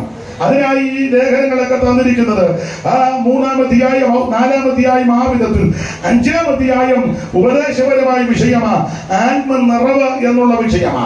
അതാണ് നമ്മൾ വായിച്ച 15-ാം അധ്യായം 15-ാം വാക്യം മുതൽ 21-ാം വാക്യം വരെ പഠിക്കുമ്പോൾ അവിടെ പ്രത്യേകമായ ഒരു പദമുണ്ട്, ആത്മാവ് നിറഞ്ഞവരായി. എന്റെ വിഷയം അതല്ല, അതുകൊണ്ട് ആ ഭാഗത്തൊടുന്നില്ല. അപ്പോൾ 5-ാം അധ്യായം ആത്മനിറവ്, 6-ാം അധ്യായത്തിൽ ആത്മീക പോരാട്ടം. ആ പോരാട്ടത്തെ പറ്റി 6-ാം അധ്യായം അവിടെ ഒരു പ്രധാന പ്രയോഗമുണ്ട്. നമുക്ക് പോരാട്ടമുള്ളത് എന്ന് പറഞ്ഞാൽ അതിന്റെ അർത്ഥം പോരാട്ടമുണ്ടെന്നാ. ആരാധിക്കുന്ന ജീവിക്കുന്ന വിശുദ്ധന്മാർക്ക് പോരാട്ടമുണ്ട്. ആ പോരാട്ടം ജഡരക്തത്തോടല്ല, കുടുംബക്കാരോടല്ല, മാതാപിതാക്കളോടല്ല, സഹോദരങ്ങളോടല്ല, അയലത്തുകാരോടല്ല, സഭയിൽ വരുന്ന വിശ്വാസികളോടല്ല, ദൈവനാഥന്മാരോടല്ല, ദൈവനാഥന്മാർക്ക് വിശ്വാസിയോടുമല്ല. നമുക്ക് പോരാട്ടമുള്ളത് ഒരു അദൃശ്യ ശക്തിയാണ്. അത് മറ്റാരുമല്ല, നാശകനും വഞ്ചകനും മുടിക്കാനും അറുക്കാനും ഒരുപെട്ട് നിൽക്കുന്ന പിശാചിനോടാണ് എനിക്ക് നിങ്ങൾക്ക് പോരാട്ടമുള്ളത്. പിശാചിന് നമ്മളോടാ പോരാട്ടം. സ്തോത്രം. അപ്പൊ അത് മനസ്സിലാക്കി അവരോട് ജയിക്കണം. അതുകൊണ്ട് 6-ാം അധ്യായത്തിന്റെ 10-ാമത്തെ വാക്യത്തെ പറഞ്ഞു, ഒടുവിൽ 6-ാം അധ്യായത്തിൽ പറയാ, ഒടുവിൽ കർത്താവിനും അമിതബലത്തിലും ശക്തിപ്പെടണം. അത് ആരോടൊക്കെയാ പറയുന്നത്? 5-ാം അധ്യായത്തിന്റെ 22 മുതൽ താഴോട്ട് പഠിക്കുമ്പോൾ 6 ഗ്രൂപ്പുകാരെ വിളിച്ചു. അവരോട് പറഞ്ഞ ഒടുവിൽ കർത്താവിനും അമിതബലത്തിലും ശക്തിപ്പെടണം. 6 ഗ്രൂപ്പുകാരെ വിളിച്ചു. 5-ന്റെ 22 ഭാര്യമാരെ വിളിച്ചു. 5-ന്റെ 25 ഭർത്താക്കന്മാരെ വിളിച്ചു. 6-ാം അധ്യായത്തിന്റെ 1 മക്കളെ വിളിച്ചു. 6-ന്റെ 4 പിതാക്കന്മാരെ വിളിച്ചു. 6-ന്റെ 5 ദാസന്മാരെ വിളിച്ചു. 6-ന്റെ 9 യജമാനന്മാരെ വിളിച്ചു. സഹോദരി വായിക്കാമെങ്കിൽ വായിച്ചു, എണ്ണാമെങ്കിൽ എണ്ണിക്കോ എന്ന് പണ്ടൊരാൾ പറഞ്ഞ പോലെ വായിക്കാമെങ്കിൽ വായിച്ചു. 5-ന്റെ 22 ഭാര്യമാര് മതി. അവരെ വിളിച്ചാൽ മതിയല്ലോ, എല്ലാം റെഡിയാ. എല്ലാരെയും വിളിക്കേണ്ട കാര്യമൊന്നും. കല്യാണം വന്നു ഞാൻ അമ്മാമ്മയുള്ളപ്പോ പറഞ്ഞാൽ എല്ലാവരും വരും. അമ്മാമ്മയില്ലാതെ അച്ഛനോട് തന്നെ പറഞ്ഞാൽ താനങ്ങൾ പോകുക എന്നെ വിളിച്ചില്ലെന്ന് പറയും. അമ്മാമ്മയെ തന്നെ ഒന്ന് വിളിച്ച്, അമ്മാമ്മ ഞാൻ പറഞ്ഞോളാം കൊക്കോ, നീ പേര് കൊക്കോ. സമയത്തിന് മുന്നേ അമ്മാമ്മ അച്ഛനോട് റെഡി ആയിട്ട് വന്ന് നമ്മൾ നോക്കുമ്പം ചിപ്സ് കഴിച്ചുകൊണ്ടിരിക്കുന്നു. നിങ്ങളെ കുറ്റമല്ല പറഞ്ഞത്, നിങ്ങളോട് പറഞ്ഞതിന്റെ കാര്യം അമ്മ വന്ന തള്ളയോടല്ലേ കാര്യം പറഞ്ഞു. മിണ്ടുകാരാ പാമ്പേ, മനസ്സിലായില്ലേ? പാമ്പ് വന്ന് അമ്മാമ്മയുടെ അടുക്കല്ലേ വന്നേ. ആദാമിനോട് എന്നാ പുള്ളി തോട്ടത്തിൽ വേല ചെയ്യുക എന്നാ പുള്ളിയുടെ അടുക്കൽ ചെന്ന് പറഞ്ഞു. അവന് മനസ്സിലായി, അയാളോട് പറഞ്ഞിട്ട് വലിയ പുള്ളി ഇങ്ങനെ ആരുടെ മുഖത്ത് ഇങ്ങനെ നടക്കുന്നതല്ല ഞാൻ നടക്കുന്നത്. പാമ്പിന് വരെ അറിയാം. പാമ്പ് അവിടെ ചെന്ന് അമ്മാമ്മനോട് ആ കാര്യം പറഞ്ഞത്, കാര്യം നടക്കുകയും ചെയ്തു. അവൻ ഉദ്ദേശിച്ച കാര്യം നടന്നു. നിങ്ങളെ തുറച്ചു നോക്കുമെന്ന് വേണ്ട, ഞാൻ പുസ്തകത്തിലെ കാര്യമാണ്. സ്ത്രീ അത്രയും വഞ്ചിക്കപ്പെട്ട് ലംഘനത്തിൽ അകപ്പെട്ടത്. അതുകൊണ്ട് നിങ്ങൾ നിരാശപ്പെടണ്ട. അതുകൊണ്ടൊക്കെ ആ സ്ത്രീയെ വീണ്ടെടുക്കാൻ അവിടെ നിന്ന് ഇറങ്ങി വന്നത്. ദൈവസഭ ആത്മീക പ്രയോഗം സ്ത്രീയാ, മണവാട്ടി. ഭാരപ്പെടണ്ട, സന്തോഷിക്കും. നമ്മുടെ വിഷയമല്ലല്ലോ, വിട്ടേക്കാം. അപ്പോൾ 5-ാം അധ്യായത്തിന്റെ 22 ആദ്യം ഭാര്യമാരെ വിളിച്ചു. 22 വായിച്ചോ. ഭാര്യമാരെ. ഇനി 25 ഭർത്താക്കന്മാരെ. 6-ന്റെ 1 മക്കളെ. 6-ന്റെ 4 പിതാക്കന്മാരെ. 6-ന്റെ 5 ദാസന്മാരെ. 6-ന്റെ 9 യജമാനന്മാർ. അപ്പൊ 6 ഗ്രൂപ്പുകാരെ വിളിച്ചു.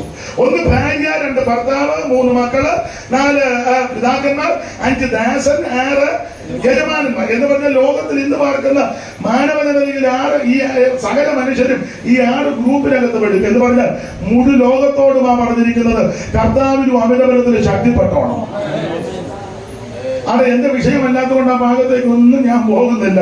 നമ്മൾ 5-ാം അധ്യായത്തിന്റെ 15 മുതൽ 21 വരെയല്ലേ വായിച്ചത്. വിശേഷിച്ച് അതിന്റെ 16-ാം വാക്യമാണ് നമ്മൾ കുറുവാക്യമായിട്ട് എടുക്കുന്നത്. സഹോദരി വായിച്ചേ 16-ാം വാക്യം. ഇത് ദുഷ്കാലമാകയാൽ സമയം തക്കത്തിൽ ഉപയോഗിക്കണം. ഇന്ന് രാത്രി എന്നെ കേൾക്കുന്ന ബഹുമാന്യരായ പ്രിയപ്പെട്ടവരോട് ഒരു കാര്യം പറയാം, ഇത് ദുഷ്കാലമാ. അതുകൊണ്ട് സമയം തക്കത്തിൽ ഉപയോഗിക്കണം. എന്റെ ഭാഷയ്ക്ക് പറഞ്ഞാൽ ലഭിക്കുന്ന അവസരം നഷ്ടപ്പെടുത്തി കളയരുത്.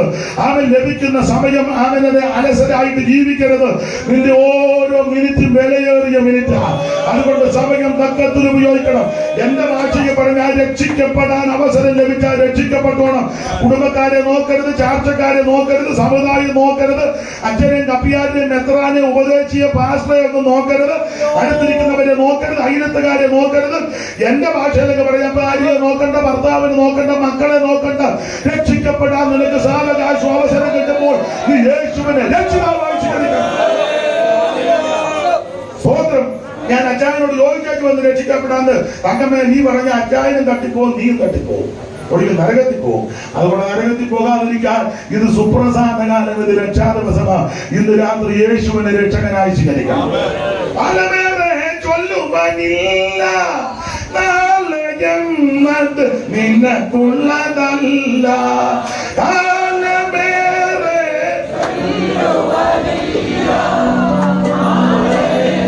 അത് നിനക്കുള്ളതല്ല. കാലത്തികവിൽ കാന്തൻ വന്നിടും, കാത്തിരിക്ക നീ ശൂലമി. കാലത്തികവിൽ കാന്തൻ വന്നിടും, കാത്തിരിക്ക നീ ശൂലമിയാൽ. അവൻ ശ്രദ്ധിക്കുക, ഇന്ന് രാത്രി രക്ഷാ ദിവസമാണ്. അവൻ രക്ഷിക്കപ്പെടാൻ അവസരം കിട്ടുമ്പോൾ രക്ഷിക്കപ്പെട്ടോണം.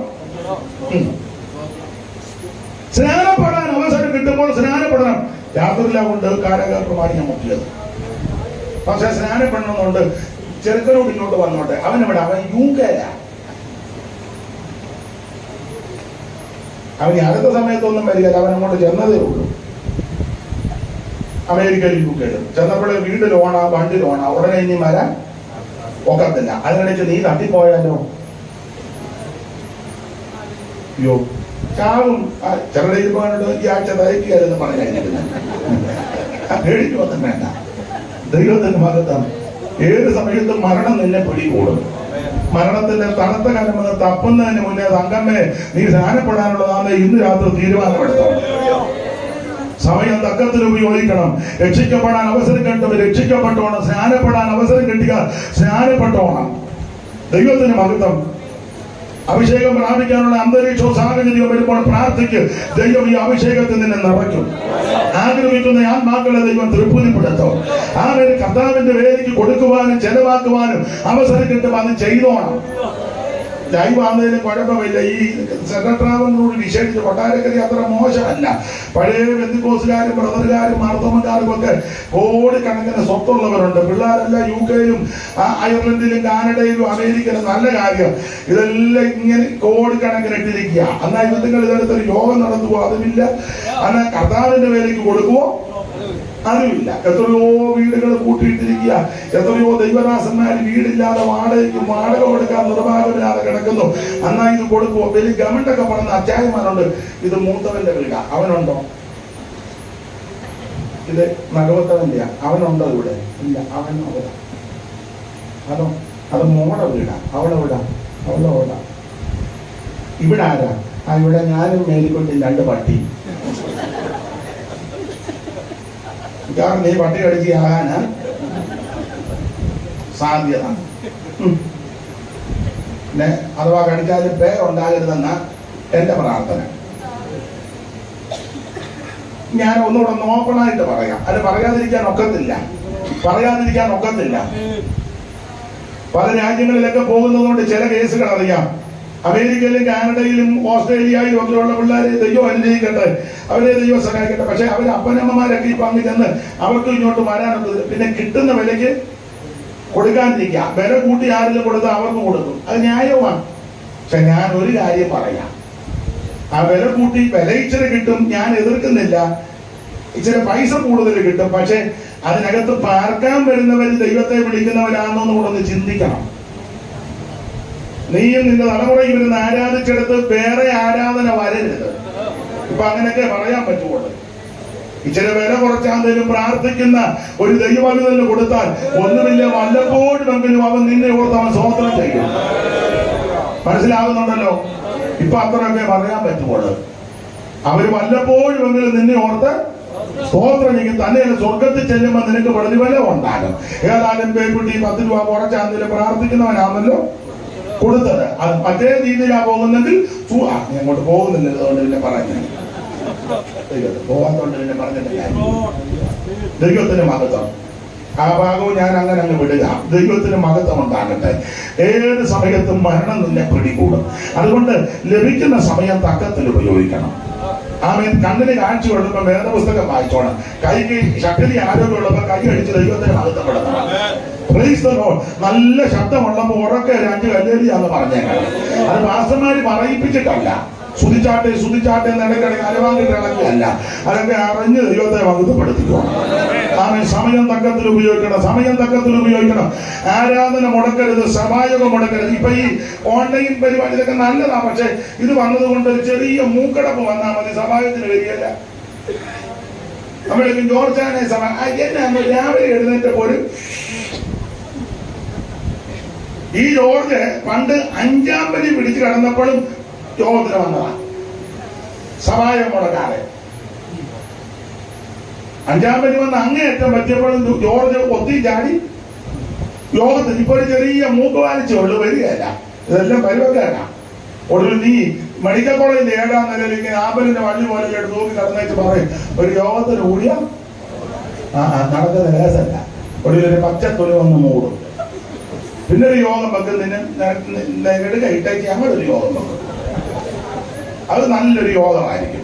പിള്ളേരൊക്കെ അമേരിക്കയിലും കാനഡയിലും വന്ന് ഇപ്പൊ അവരും വരും. അവരിതെല്ലാം പൂക്കളെല്ലാം ഒക്കെ വെച്ച് വീഡിയോ കാര്യമൊക്കെ വെച്ച് ഇപ്പൊ പിന്നെ അപ്പനും അമ്മയും ജീവിച്ചിരിക്കുമ്പം മക്കളും കൊച്ചുമക്കളും ഒന്നും വരുന്നില്ല. ചത്ത് കിടക്കുമ്പോ ഇപ്പം എല്ലാവരും തോന്നുന്നുണ്ട്. ഇപ്പം അപ്പച്ചന്റെ കൊച്ചുമക്കളെല്ലാം കൂടെ വന്ന് കൊളുത്തുമക്കളെല്ലാം കൂടെ അന്നാലും ഒരു വരവുണ്ട്. ഈ കൊളുത്തുമക്കളെല്ലാം ഈ തന്ത ജീവിച്ചിരുന്നപ്പം വന്ന് അടുക്ക ഇരിക്കോ 10 മിനിറ്റ് ഇരിക്കോ. ഈ അമ്മ എടുക്കുന്ന ഒരു കൊളുത്തുമക്കളെ കണ്ടില്ല. അത് കഴിയുമ്പോ കൊളുത്തുമക്കളെല്ലാം കൂടെ ഞാൻ പറയുന്ന മനസ്സിലാകുന്നില്ല. എന്നിട്ട് നിങ്ങൾക്ക് ഒരു പ്രതികരണം വരുന്നില്ല. ദൈവത്തിന് മഹത്വം. എടാ സമയം തക്കത്തിൽ ഉപയോഗിക്കണം. ആരാധിക്കാൻ അവസരം കിട്ടുമ്പോൾ ദൈവത്തെ ആരാധിക്കണം. പ്രാർത്ഥിക്കാൻ അവസരം കിട്ടുമ്പോൾ നീ പ്രാർത്ഥിക്കണം. കൈയടിക്കാൻ അവസരം കിട്ടിയാൽ കൈയടിച്ച് ദൈവത്തെ മഹത്വപ്പെടുത്തണം. ശബ്ദമുള്ളപ്പോൾ ദൈവത്തെ സ്തുതിക്കണം. ഇത് പുഷ്കാലമാകയാൽ സമയം തക്കത്തിൽ ഉപയോഗിക്കുക. ദൈവത്തിന് മകത്ത് ഇത് സുപ്രസാദ കാലമായി, ഇത് രക്ഷാദിവസമാ. ഇന്ന് രാത്രി എന്നെ കേൾക്കുന്ന സ്നേഹിത, മരണം നിന്നെ പിടികൂടും. ഏത് സമയത്തും മരണത്തിന്റെ തണുത്ത കരമെന്ന് നിന്നെ താപ്പും. മരണത്തിന്റെ തണുത്ത കരമെന്ന് താപ്പുന്നതിന് മുമ്പ് ഇന്ന് രാത്രി യേശുവിനെ രക്ഷകനായി സ്വീകരിച്ച് നിത്യതയിലെത്തുവാൻ നീ സമർപ്പിച്ചാൽ ഇന്ന് രാത്രി നിനക്കും നിന്റെ കുടുംബത്തിനും രക്ഷയാ. മറ്റൊരുത്തനും രക്ഷയില്ല. നാം രക്ഷിക്കപ്പെടുവാൻ ആലോചനത്തിന് കീഴിൽ മനുഷ്യരുടെ ഇടയിൽ നൽകപ്പെട്ട ഒരേ ഒരു നാമം അത് നസറായനാകുന്ന യേശുക്രിസ്തുവിന്റെ പരിശുദ്ധ നാമം. എല്ലാ നാമത്തിലും മേലായ നാമം ഭക്തജനം പാടുന്നു. ഓ എല്ലാ നാമത്തിലും മേലായ നാമം ഭക്തജനം പാടുന്നു. എല്ലാ മുഴങ്ങാലും മഴവേലും തീരും മുമ്പിൽ വല്ലഭത്വമുള്ള നാമം. എല്ലാ മുഴങ്ങാലും മഴവേലും തീരും മുമ്പിൽ വല്ലഭത്വമുള്ള നാമം. ഓ ശ്രീ യേശുനാമം അതിശയനാമം. ഇന്ന് രാത്രി ദൈവത്തെ മഹത്വപ്പെടുത്തുക.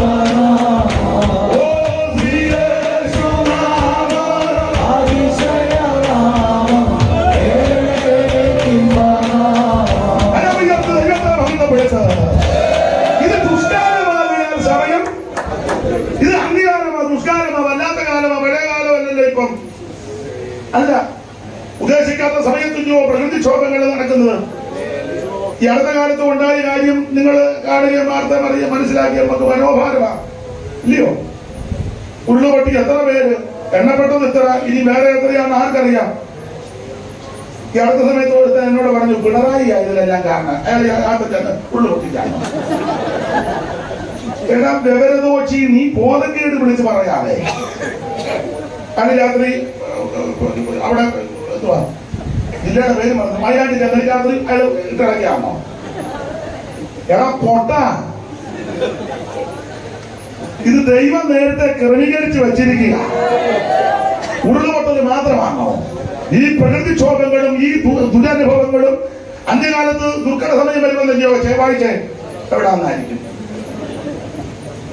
അന്ത്യകാലത്ത് ദുർഘട സമയങ്ങൾ വരും, മനുഷ്യൻ സ്വസനകളും ദ്രവ്യാഗ്രഹം. വായിച്ചോ അന്ത്യകാലത്ത് ദുർഘട സമയങ്ങൾ വരും. ആട്ടെ, കൃത്യം വായിച്ചോലെ. പേരെന്തുവാ?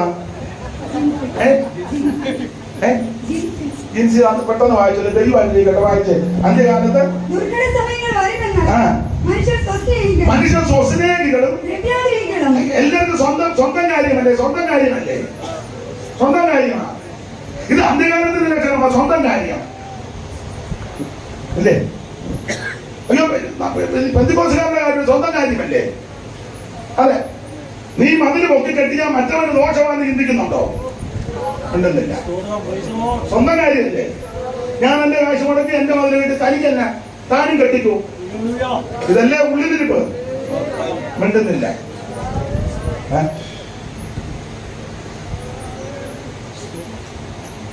എടുക്കപ്പെട്ടോ എല്ലാരും? അനക്കമില്ലല്ലോ. സ്വന്തം കാര്യമല്ലേ? അതെ. ഒരു ഫംഗ്ഷൻ ഉണ്ടാകട്ടെ, സഭയിലാകട്ടെ, യോഗം കഴിയുമ്പോ ഭക്ഷണം എല്ലാം സ്വന്തം കാര്യമല്ല. എന്നാൽ പ്രായമുള്ളൊരു അപ്പച്ചൻ, പ്രായമുള്ളൊരു അമ്മ, അവരെ ഒന്ന് പിടിച്ചെടുത്തുകോ, അവർക്ക് അവിടെ ചെന്ന് പ്ലേറ്റിൽ എടുത്തുകൊണ്ട് ഒന്ന് ചോദിക്കുക, അപ്പച്ചൻ എന്തുവാ വേണ്ടത്, അമ്മച്ചിക്ക് എന്തുവാ വേണ്ടത്, ഇന്നതൊക്കെയാ ഉള്ളത്, അതിനെന്തുവാ, എന്തും വേണ്ട. അതല്ലേ എന്റെ മര്യാദ. മൈൻഡ് ചെയ്യത്തില്ലല്ലോ. അതാ കളവൻ അവിടെ അങ്ങനെ ഇരുന്നോളൂ. ഞങ്ങൾക്ക് അനുസരിച്ച് പോയിട്ട് വേറെ എന്നെ മിണ്ടാത്ത എന്നാ? അത് എന്തിനാ മിണ്ടുന്നത്? ഇങ്ങനെ മിണ്ടാതിരിക്കുന്ന നല്ലത്. ഈ അടുത്ത സമയത്ത് ഒരു വിവാഹ ശുശ്രൂഷയിൽ പോയി. സ്ഥലമൊന്നും ഞാൻ പറയുന്നില്ല. കല്യാണം കഴിപ്പിച്ച ഉപദേശി പ്ലേറ്റ് കിട്ടാതെ ഭാരപ്പെട്ട് നിൽക്കുക ഭേദവത്വമായിട്ട്. എനിക്കത് സങ്കടമായി പോയി, എനിക്കൊക്കെ മനോദുഃഖമായി പോയി. വേറൊന്നും ഞാൻ പറഞ്ഞത്, അതേപോലെ ശ്രേഷ്ഠനായ കർത്തദാസനല്ലേ, ആ പ്രധാനപ്പെട്ട ശുശ്രൂഷയല്ലേ വിവാഹ ശുശ്രൂഷ. അദ്ദേഹമല്ലേ ആ മലിനീയമായി ശുശ്രൂഷ ചെയ്യുന്നത്. എന്നാൽ വിളിച്ച വീട്ടുകാരന് അതിന് ബോധം വേണം. അവൻ ഫോട്ടോ എടുത്ത് കിടക്കുക.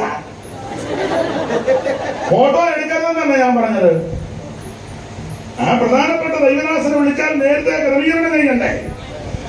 അതിനൊക്കെ ഏറ്റവും എടുക്കല് TPM-കാരാ. നീ പോകുന്നല്ലോ അങ്ങോട്ട് പോണമുള്ള കാര്യം കാണാൻ. നീ എന്ന് നോക്കണം അവിടെ. എന്നെ പഠിപ്പിച്ച MV ചാക്കോ സാർ തിയോളജി പഠിപ്പിച്ചതാ. മൺമറഞ്ഞ പഴയമറ്റത്തിലെ ചർച്ച ബോർഡിന്റെ മുൻ ഓവർസിയറായിരുന്നു MV ചാക്കോ. ചെമ്പിനോട് IPC വന്നു. അദ്ദേഹം ഞങ്ങളുടെ വൈദ്യ ക്ലാസ് പഠിപ്പിച്ചപ്പോ പറഞ്ഞു, പാസ്റ്റർ ആകാതെ TPM-ലാകണമെന്ന്. വേറെ വിഷയം വന്ന് പറഞ്ഞപ്പോ പറഞ്ഞതാ. അവരാ കാര്യത്തിൽ മാനിക്കും. എനിക്ക് വലിയ സങ്കടമുണ്ടാക്കി. അച്ഛൻ എന്തോ പറഞ്ഞു കൊടുത്ത് പോണമെന്നാണോ? ഇനിയിപ്പോ നമ്മൾ പോയാൽ അവരെടുക്കുമെന്ന് എനിക്ക് തോന്നുന്നില്ല. നമ്മൾ രണ്ടും പരിവർത്തനാണ്.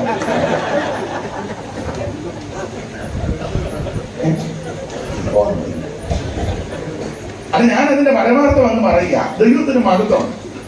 എനിക്ക് വലിയ സങ്കടം തോന്നി. ആ വീട്ടുകാരത് നേരത്തെ ക്രമീകരിക്കണ്ടേ? എല്ലാവരും ഒക്കത്തില്ലെങ്കിൽ അത് ചെയ്യണം. ഇതൊക്കെ എന്നാ ഇനി പഠിക്കുന്നേ? എന്ന് പഠിക്കും ഇത്.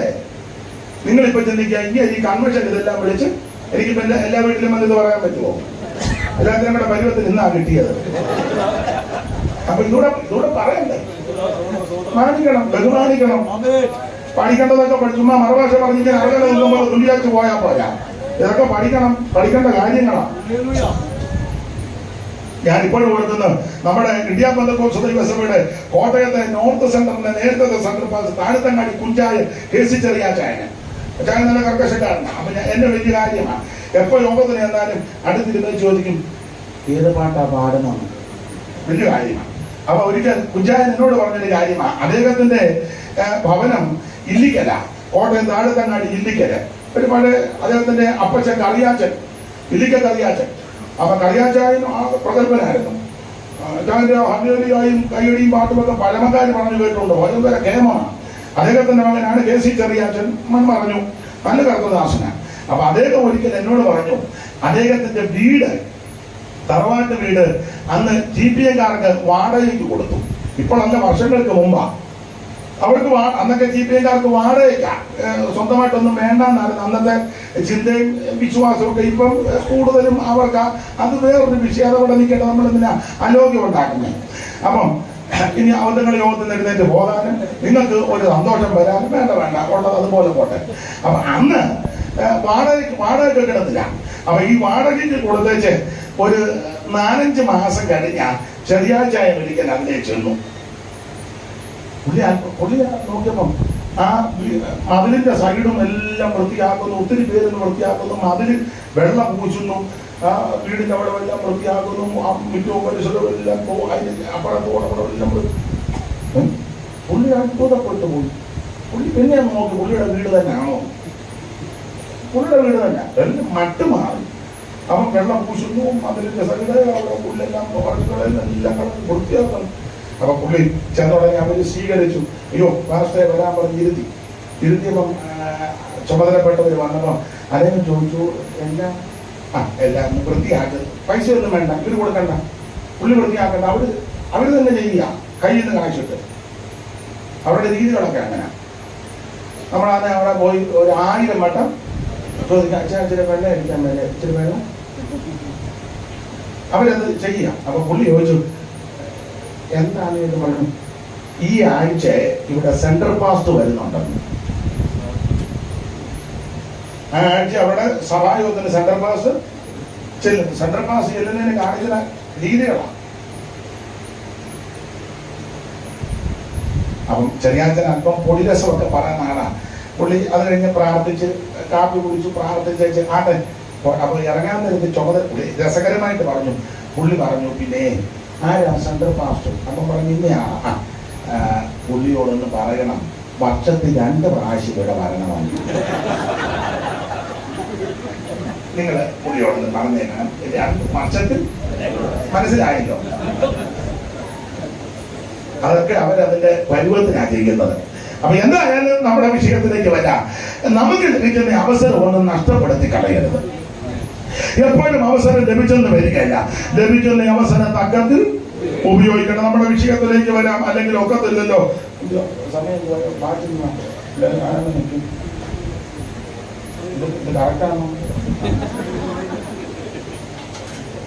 ഇത് ദുഷ്കാലമാകിയ സമയം.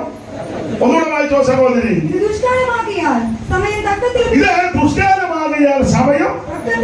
തക്കത്തിൽ ഉപയോഗിക്കണം. എന്നെ കേൾക്കുന്ന പ്രിയരെ, ലഭിക്കുന്ന അവസരം തക്കത്തിൽ ഉപയോഗിക്കണം.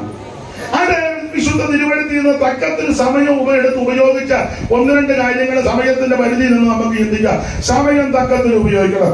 ലഭിച്ച സമയം തക്കത്തിൽ ഉപയോഗിച്ച 1-2 കാര്യങ്ങൾ സമയത്തിന്റെ പരിധിയിൽ നിന്ന് ചിന്തിക്കാം. അതിനടിസ്ഥാനമായിട്ട് ആദ്യം ഒരു വാക്യം വായിച്ചേ. സമയം തക്കത്തിൽ ഉപയോഗിച്ചത് പുറപ്പാട് പുസ്തകം 32-ാം അധ്യായത്തിന്റെ 26-ാമത്തെ വാക്യം വായിക്കാം. അതുകൊള്ള വാക്യമാ വായിച്ചോ. പുറപ്പാട് 32:26. മോശെ പാളയത്തിന്റെ വാതിൽക്കൽ നിന്നുകൊണ്ട് യഹോവയുടെ പക്ഷത്തിലുള്ളവൻ എന്റെ അടുക്കൽ വരട്ടെ എന്ന് പറഞ്ഞു. എന്നാലേ ലേവ്യരെല്ലാവരും അവന്റെ അടുക്കൽ വന്നു. ലേവ്യര് സമയം തക്കത്തിൽ ഉപയോഗിച്ചു. മോശ പാളയത്തിന്റെ വാതിൽക്കൽ നിന്ന് പറയുക, യഹോവയുടെ പക്ഷത്തുള്ളവൻ എന്റെ അടുക്കൽ വരട്ടെ. ഈ കാര്യം അങ്ങോട്ട് പ്രസ്താവിച്ചപ്പോൾ എന്നാലേ ലേവ്യരെല്ലാവരും മോശയുടെ അടുക്കൽ വന്നു എന്ന് പറഞ്ഞാൽ ലേവി ഗോത്രക്കാർ സമയം തക്കത്തിൽ ഉപയോഗിച്ചു. എന്നെ കളിക്കുന്ന പ്രിയരെ, ലഭിക്കുന്ന സമയം തക്കത്തിൽ ഉപയോഗിക്കണം. ഇന്ന് രാത്രി ദൈവം നിന്നെ ഇവിടെ കൊണ്ടുവന്നതാ. ഇവിടെ ഇരിക്കുന്നത് അബദ്ധപ്പെട്ട് വന്നിരിക്കുകയല്ല, അക്കടി പറ്റി ഇരിക്കുകയല്ല. ദൈവം നിന്നെ ഇവിടെ കൊണ്ടുവന്നതാ. അതുകൊണ്ട് ലഭിച്ച സമയം ഇന്ന് രാത്രി തക്കത്തിൽ ഉപയോഗിക്കണം. മോശം ഒതുക്കിയ യഹോവയുടെ പക്ഷത്തുള്ളവൻ എന്റെ അടുക്കൽ വരട്ടെ. പശ്ചാത്തലവും ചരിത്രവും വേദപുസ്തകം പഠിക്കുന്നവർക്കറിയാം. പുറപ്പാട് പുസ്തകം ഇസ്രായേലിന്റെ പുറപ്പാടാ. അങ്ങനെ പുറപ്പെട്ട് മിസ്രയീമിൽ റമസേസിൽ നിന്ന് പുറപ്പെട്ട് കുഞ്ഞാടിനെ അടുത്ത് ചോരത്തല ആചരിച്ചായി ഇറങ്ങിയത്. അത് രക്ഷാതരണത്തെ കാണിക്കുന്നു. 2 ചെങ്കടല് കിടന്നു, അത് സ്നാനത്തെ കാണിക്കുക. അങ്ങനെ രക്ഷിക്കപ്പെട്ട് സ്നാനപ്പെട്ട് മറുകര കയറി മുൻപോട്ട് യാത്ര ചെയ്ത് വന്ന ഇവര് ഈ മരുഭൂമിയിൽ വന്ന് കഴിഞ്ഞപ്പോൾ തമ്പുരാൻ മോശയോട് പറഞ്ഞു, ഒരു കാര്യം ചെയ്യ്, മേടലോട്ട് വരാൻ പറഞ്ഞു, പ്രമാണം തരാൻ പോവുക. കല്ലിൽ പ്രമാണം എഴുതി തരാൻ പോവുകയാ. പലകയിൽ അവൻ പ്രമാണം എഴുതി തരികയാ. പലക ദൈവത്തിന്റെ പലകയാ. പലകയിലെ എടുത്ത് ദൈവത്തിന്റെ എടുത്ത അത് കയറി ഇനി വരാൻ പറഞ്ഞു. മോശ വീട്ടിലോട്ട് വിളിച്ചു. കൂട്ടിന് യോശുവയെ കൊണ്ടുപോയി. പോകുന്നതിന് മുന്നേ മോശ അഹരോനെയും ഹൂറിനെയും ചുമതലപ്പെടുത്തി. മോശെ അഹരോനോടും ഹൂരിനോടും പറഞ്ഞു, ഞങ്ങൾ രണ്ടോടും മേപ്പോട്ട് പോവുക, നിങ്ങൾ രണ്ടും വേണം ഇവിടുത്തെ കാര്യമെല്ലാം ഒന്ന് ക്രമീകരിക്കണം. വായിച്ച പുറപ്പാട് പുസ്തകം 24-ാം അധ്യായത്തിന്റെ 12-ാമത്തെ വാക്യം വായിക്കാം. പുറപ്പാട് 24:12. പിന്നെ യഹോവ മോശെയോട്, നീ എന്റെ അടുക്കൽ പർവ്വതത്തിൽ കയറി വന്ന് അവിടെ ഇരിക്കണം. ഞാൻ നിനക്ക് കൽപ്പനകളും നീ അവരെ ഉപദേശിക്കേണ്ടതിന് ഞാൻ എഴുതിയ ന്യായപ്രമാണവും കൽപ്പനകളും തരുമെന്ന് അരുളി ചെയ്തു. അടുത്ത വാക്യം. അങ്ങനെ മോശെയും അവന്റെ ശുശ്രൂഷക്കാരനും അവന്റെ ശുശ്രൂഷക്കാരനാകുന്ന യോശുവയും എഴുന്നേറ്റ് മോശ ദൈവത്തിന്റെ പർവ്വതത്തിൽ കയറി എടുത്തത്. അവൻ മൂപ്പന്മാരോട്, സഭയിലെ കൗൺസിൽ മെമ്പേഴ്സിനോട്, മൂപ്പന്മാരോട്, ഞങ്ങൾ ബഹുവചനമായി ഞാനും യോശുവയും കൂടെ അങ്ങോട്ട് പോവുക, ഞങ്ങളിപ്പോ പോവുക, പക്ഷെ ഞങ്ങൾ തിരിച്ചു വരും. ഞങ്ങൾ നിങ്ങളുടെ അടുക്കൽ മടങ്ങി വരുവോളം നിങ്ങളെല്ലാം ഇവിടെ താമസിക്കണം. അടുത്തത് അഹരോനും ഹൂരും നിങ്ങളുടെ കൂടെ ഉണ്ടല്ലോ. അടുത്തത് ആർക്കെങ്കിലും വല്ല കാര്യമോ എന്ന് പറഞ്ഞ കാര്യം ഉണ്ടായി, ഇപ്പോഴില്ല, പക്ഷെ നിങ്ങൾ ഉണ്ടാക്കി എന്തേലുമൊക്കെ വിഷയം ഉണ്ടാക്കുന്നവരാ നിങ്ങൾ. ഒന്നുമില്ല, നിങ്ങൾ പറയും സാമ്പാറിന് കഷണം കുറവായിരുന്നു, എനിക്കൊരു മുരിങ്ങ പോലെ നിനക്ക് പോലെ പ്രശ്നമുണ്ടാക്കും. അത് ആർക്കെങ്കിലും വല്ല കാര്യം ഉണ്ടായാൽ അങ്ങനെയുള്ളവര് അഹരോന്റെ ഹൂറിന്റെ അടുക്കൽ ചെല്ലട്ടെ. അങ്ങനെ മോശ പർവ്വതത്തിലോട്ട് കയറിപ്പോയി. ചുരുക്കി പറഞ്ഞാൽ മോശയും യോശുവയും പർവ്വതത്തിലോട്ട് പോയി. 40 ദിവസമായിട്ട് കാണലില്ല. ജനത്തിനിടയിൽ അവശബ്ദവും കുശുകുശുപ്പും. ജനമെല്ലാം കൂടെ അഹരോന്റെ അടുക്കൽ ചെന്ന് പറഞ്ഞു, പുള്ളി പോയിട്ട് വിവരം വല്ലതും ഉണ്ടോ? ഇല്ല. വിളിച്ചോ? ഇല്ല. മെസ്സേജ് വല്ലതും വിട്ടോ? ഇല്ല. മിസ് കോൾ വന്നോ? ഇല്ല. വാട്സപ്പിൽ നോക്കിയോ? ഇല്ല. അതിന് റേഞ്ച് ഇല്ലേ? അഹരോൻ പറഞ്ഞ ആളുണ്ടെന്ന് പറഞ്ഞു. എങ്ങനെ അറിയാം? ഇടയ്ക്കിടയ്ക്ക് പർവ്വതം കുടുങ്ങുന്നുണ്ട്, പുകയും പോകുന്നുണ്ട്. പർവ്വതം ഇടയ്ക്കിടയ്ക്ക് ഒന്ന് കൂടുന്നു. നമ്മുടെ ആൾക്കാർ അങ്ങനെ ഇരിക്കുമ്പോൾ ഫ്ലോറി, അപ്പൊ അവർക്ക് ഒരാശ്വാസം വിട്ടു പോയിട്ടില്ലല്ലോ. എപ്പോഴുമില്ല, അങ്ങനെ ഇരിക്കുമ്പോന്ന് അപ്പൊ ഇടയ്ക്കിടയ്ക്ക് പർവ്വതം കുടുങ്ങുന്നുകൊണ്ട് പുകയും പോകുന്നു. അപ്പൊ ഞാനുണ്ട്. അപ്പൊ ചോദിച്ചു, വരുമോ? വരുമെന്ന് പറഞ്ഞാൽ പോയി. അപ്പൊ ജനം പറഞ്ഞൊരു കാര്യം ചെയ്യും, പുള്ളി വരുവോ വരാതിരിക്കുകയോ ചെയ്യട്ടെ, ഞങ്ങളുടെ മുമ്പിൽ നടക്കാൻ ഒരു ദൈവത്തെ ഉണ്ടാക്കി തരണം. ഞങ്ങളുടെ മുമ്പിൽ നടക്കാൻ ഞങ്ങൾക്ക് ഒരു ദൈവത്തെ ഉണ്ടാക്കി തരണം. അവിടെ പറഞ്ഞ് ഞാൻ അവിടെ ചെന്ന ദൈവത്തെ ഉണ്ടാക്കാനാ? ഒരേ ഒരു ദൈവമുള്ളൂ, സർവശക്തനായ ദൈവം. ദൈവം ഒരുവനേ ഉള്ളൂ. പിശാചുക്കളെ വിശ്വസിക്കുകയും മറയ്ക്കുകയും ചെയ്യാ ദൈവം ഏകനെന്ന്. ഇവര് പറഞ്ഞ് ഞങ്ങൾക്ക് ഒരു ദൈവത്തെ ഉണ്ടാക്കി തരാൻ. അവിടെ പറഞ്ഞ് എവിടെ നിന്ന് ഉണ്ടാക്കാനാ? പെട്ടെന്ന് ദൈവത്തെ ഉണ്ടാക്കണില്ല, ജനമെല്ലാം പോകുമെന്ന് പറഞ്ഞു. എഴുതിയിട്ടില്ലെങ്കിലും അവരോ പറഞ്ഞു കാണും, എന്നാ ഞാനെന്റെ ദൈവമാകാം. അങ്ങനെ ആകാൻ താല്പര്യമുള്ള ആൾക്കാരുണ്ട്. ജനം പറഞ്ഞ് നിനക്കതിനുള്ള ഇതില്ല, വേറൊരു ദൈവത്തെ. ചുരുക്കി പറഞ്ഞാൽ അവരോ പറഞ്ഞൊരു കാര്യം ചെയ്യാൻ, ആ കുണുക്കെല്ലാം കൂടെ പറിച്ചോണ്ട് വരാൻ പറഞ്ഞു. അപ്പൊ പെണ്ണുങ്ങളെല്ലാം കൂടെ കുണുക്ക്, കൊച്ചുകടയും പെണ്ണുങ്ങളുടെയും കുണുക്കും സ്വർണ്ണവും എല്ലാം കൂടെ പറിച്ചു കൊടുത്ത് അഹരോൻ അത് അവരുടെ കയ്യിൽ നിന്ന് വാങ്ങി ഒരു കൊത്തുള്ളി കൊണ്ട് ഭാഷ വരുത്തി. അങ്ങനെയല്ലയോ സഹോദരി വായിച്ചേ? ഒരു നാണക്കുട്ടിയെ വാർത്തുണ്ടാക്കി. ഞാനൊരു കാര്യം കൂടെ ഇപ്പൊ വന്നതിന്റെ വെളിച്ചത്തിൽ പറയാം. ഒരു കാര്യം ദൈവമക്കളോട്, പെന്തിക്കോസുകാരോട് പറയാം. പെന്തിക്കോസുകാരല്ലാത്തവരുണ്ട് നിങ്ങളോടല്ല ഈ പറയുന്നത്. മറ്റു സഭകളിൽ പോകുന്നവരും അക്രൈസ്തവരും ചിലപ്പോൾ നിരീശ്വരവാദികളോ ഹൈന്ദവ സഹോദരങ്ങളൊക്കെ നിങ്ങളോടല്ല, ഞാൻ പെന്തിക്കോസുകാരോടാ ഇനി പറയുന്ന ഡയലോഗ്. രക്ഷിക്കപ്പെട്ട് സ്നാനപ്പെട്ട് കൃപയിൽ വന്ന് തിരുമേശി എടുക്കുന്ന നീ ആഭരണം ധരിക്കരുത്. ഇതിനകത്ത് പ്രമാണമാണ്. പ്രമാണം അത് തന്നെ. നമ്മുടെ ആൾക്കാർ തീർത്ത് പറയാനില്ലല്ലോ.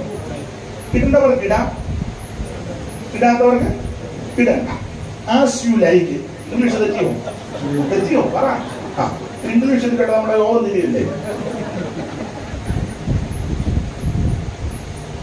ഇതിനകത്തെ പ്രമാണം തന്നെ, ഇടരുതെന്ന് തന്നെ. ഇടാൻ അനുകൂലിക്കുന്ന ഒറ്റ വാക്യമില്ല, ഇടരുതെന്ന് അനുകൂലിക്കുന്ന വാക്യമാ മൊത്തം. മിണ്ടുന്നില്ലല്ലോ. എന്തിനാ മിണ്ടുന്നത്? കല്യാണത്തിന് പറയുമ്പോൾ ഇപ്പോൾ മൗനമായിരിക്കുന്നത് പോലെ അല്ല.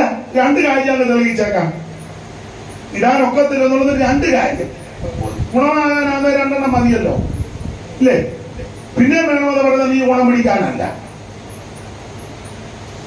ഗുരുവിനെ പോലെ മതിയല്ലോ ശിഷ്യന്. അന്നേ ഗുരുവിന് ഒരു തരി പോലും ഉണ്ടെന്ന് ഈ പുസ്തകത്തിലില്ല. ഇല്ല. ഈ പുസ്തകത്തിൽ ഞാൻ മൊത്തം വായിച്ചു. ഗുരുവിന്റെ കയ്യിൽ ഒരു മോതിരമോ കഴുതയിലോ കയ്യിലോ കൈവശമോ ഉണ്ടെന്നുള്ളതിന് ഒരൊറ്റ വാക്യം ഇല്ല. പിന്നെ തേജസ്കരിക്കപ്പെട്ട യേശു ക്രിസ്തുവിനെ പറ്റി വെളിപ്പാട് 1 പറയുമ്പോൾ മാറത്ത് അങ്ങനെ ഉള്ളൂ. നീ തേജസ്കരിക്കപ്പെട്ടില്ലല്ലോ,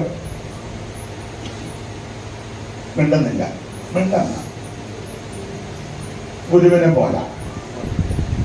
2, പത്രോസും യോഹന്നാനും കള്ളം പറയുമെന്ന് എനിക്ക് വിശ്വാസമില്ല. ആ മുടന്ത ചോദിച്ചത് വെള്ളിയും പൊന്നും എനിക്കില്ല. എനിക്ക് ഇല്ല ഇല്ലെന്നാ പറഞ്ഞേ.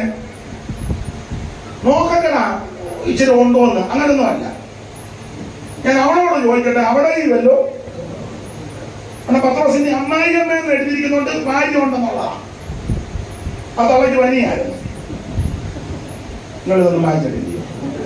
ഓ, ഞാൻ പറഞ്ഞ് നോക്കുന്നുണ്ടോ നോക്കിയിരിക്കുക. ഒരു തരിയില്ല. അതുകൊണ്ട് ഞാന് രക്ഷിക്കപ്പെട്ട് സ്നാനപ്പെട്ട് തിരുവേച്ചെടുക്കുന്ന പെന്തിക്കോസുകാരോടാ പറയുന്നത് ഇത് തെറ്റാ. ഇപ്പൊ ആ ഭാഗം ഒന്ന് വിട്ടേ. നിങ്ങൾ രണ്ടുപേരും പറഞ്ഞില്ല, എന്താ പറഞ്ഞാൽ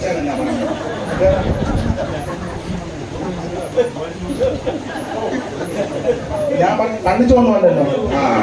കണ്ണിച്ചാൽ വേറെ അടുത്തത് വരാൻ പോവാ. ദൈവത്തിന് അതിന് പറയണം, ഇത് പറഞ്ഞു കൊടുക്കണം. അയ്യമ്മ കുഴപ്പം ശുശ്രൂഷിക്കരുത്. അച്ചായനെ നോക്കി, കൊച്ചമ്മയെ നോക്കി, കാശുള്ളവനെ നോക്കി, അവനെ നോക്കി ഇതിനകത്ത് ഉപദേശം ഒന്നും മാറ്റാനൊക്കത്തില്ല. ഇഷ്ടമുണ്ടായാലും ഇഷ്ടപ്പെട്ടാലും ആ താല്പര്യം ഉണ്ടായാലും താല്പര്യമില്ലാലും ഇത് കണ്ടായിരുന്നു ഉപദേശം. അതുകൊണ്ട് ഒരു കാര്യം പറയുക, ഈ കുണുക്കുമെല്ലാം കൂടെ ഊരിക്കൊണ്ട് കൊടുത്തു. ഞാൻ ഞങ്ങളുടെ സഭയിൽ ചിലര് ആമർന്ന് ഇട്ട് വരും. ഊരാനൊന്നും ഞാൻ നിർബന്ധിക്കുകയല്ല, തന്നെ ഊരിക്കോണം. നിന്റെ അകത്ത് ദൈവം ഇടപെടും. ഈ വചനം നമ്മൾ നിർബന്ധിച്ച് ഊരിയാൽ നമ്മൾ മനുഷ്യരാ, നിങ്ങൾ മനുഷ്യരാ. എന്തേലും ഒരു അപാകത കണ്ടാൽ ഇവര് ഊരിയന്റെ ഇരട്ടി കിട്ടും. ദൈവം ഇവനോട് ഇടപെടണം വചനത്തിൽ കൂടെ. ലോകം മുഴുവൻ ഇട്ടാലും ഇവൻ ഇടത്തില്ല. അതെല്ലാ കാര്യവും അങ്ങനെ ദൈവം. പക്ഷെ പറയേണ്ടത് നമ്മുടെ കടമയാണ്. ഇത് നിർബന്ധമല്ല, സമ്മർദ്ദമല്ല, പരപ്രേരണ കൊണ്ടുമല്ല. ഉള്ളതുള്ളത് കേൾക്കാൻ ചെവിയുള്ളവൻ കേൾക്കട്ടെ. അങ്ങനെയാണല്ലോ പുസ്തകത്തിലെ വാക്യം. ദൈവത്തിന്റെ മകത്ത് ചെവിയുള്ളവൻ കേൾക്കട്ടെ. അതുകൊണ്ട് ഇവര് ആ കുളുക്കെല്ലാം കൂടെ ഊരാൻ പഠിച്ച് നിങ്ങളെല്ലാം കൂടെ ഊരിക്കൊണ്ട് കൊടുത്ത് അകരോനെ അവരുടെ കയ്യിൽ നിന്ന് വാങ്ങി കൊത്തുൽ കൊണ്ട് ഭാഷ പഠിച്ച് കാളക്കുട്ടി ഉണ്ടാക്കി. 2 കാര്യം ഇഷ്ടപ്പെട്ടു. ഒന്ന്, ഊരാൻ പറഞ്ഞപ്പോ ഒത്തിനോട് ഊരി. അതിനും ഇഷ്ടം അകരോനോടാ. പുള്ളി അതെല്ലാം കൂടെ വാങ്ങി വെച്ച് മുങ്ങിയില്ലല്ലോ. ഈ പെണ്ണുങ്ങളുടെ കൊടുക്കും എല്ലാം കൂടെ മേടിച്ചു അകരോൻ അതോടെ ഇന്നത്തെ അകരോനാണ് അതെല്ലാം കൂടെ മേടിച്ചങ്ങ് അങ്ങനെ മുങ്ങി ഒത്തിരി അകരോന്മാരുണ്ട്. അതാ പിന്നെ ഇപ്പൊ മാറുന്ന അകരോനെ കാണാനില്ല. കാണുന്ന ഒരു നാളെ കാണുന്ന നമ്പരിൽ മെനക്കേട്ടാണ് കൊടുത്തില്ല. അവരതെല്ലാം കൂടെ വാങ്ങി കാളക്കുട്ടി ഉണ്ടാക്കി. ലക്ഷണമൊത്തൊരു കാളക്കുട്ടി ഉണ്ടാക്കി. കാളെ കണ്ടപ്പോ ജനമിളകി. ജനമിളകുന്ന കണ്ടപ്പോ അകരോനിളകി. അകരോനിളകിയിട്ട് അതിന്റെ മുമ്പിൽ ഒരു യാഗപീഠം വേണം. നടത്ത വാക്യം വായിച്ച് അകരോൻ അത് അവരുടെ കയ്യിൽ നിന്ന് വാങ്ങി കൊത്തുളി കൊണ്ട് അപ്പോൾ അവർ ഇസ്രായേലിനെ മിസ്രയീം ദേശത്ത് കൊണ്ടുവന്നതിന് ദൈവമാകുന്നു എന്ന് പറഞ്ഞു. അകരോൻ അത് കണ്ടറിഞ്ഞു. ഞാൻ ഒരു വരി എഴുതിയിട്ടുണ്ടായി. ഭാഗം വായിച്ചപ്പോ ഒരു പാട്ടിന്റെ വരി തോന്നി. ചുമ്മാ എഴുതിയതാ. പാടുന്നില്ല, പാടണോ? ഒന്നുകൊണ്ട് നാടൻ പാട്ടാകട്ടോ, നാടൻ ട്യൂണാ. അത് കാണുന്നുള്ളതിന്റെ നാടൻ ട്യൂൺ വെച്ച് 2 വരി എഴുതിയതാ. മോചയെ കാണാഞ്ഞു കാളയെ തീർത്തേ തകതിന്തോ തയ്യാര. മോശയെ കാണാഞ്ഞു കാളയെ തീർത്തേ തകതിന്തോ തയ്യാര. മോശയെ കാണാഞ്ഞു കാളയെ തീർത്തേ തകതിന്തോ തയ്യാര. മോശയെ കാണാഞ്ഞു കാളയെ തീർത്തേ തകതിന്തോ തയ്യാര.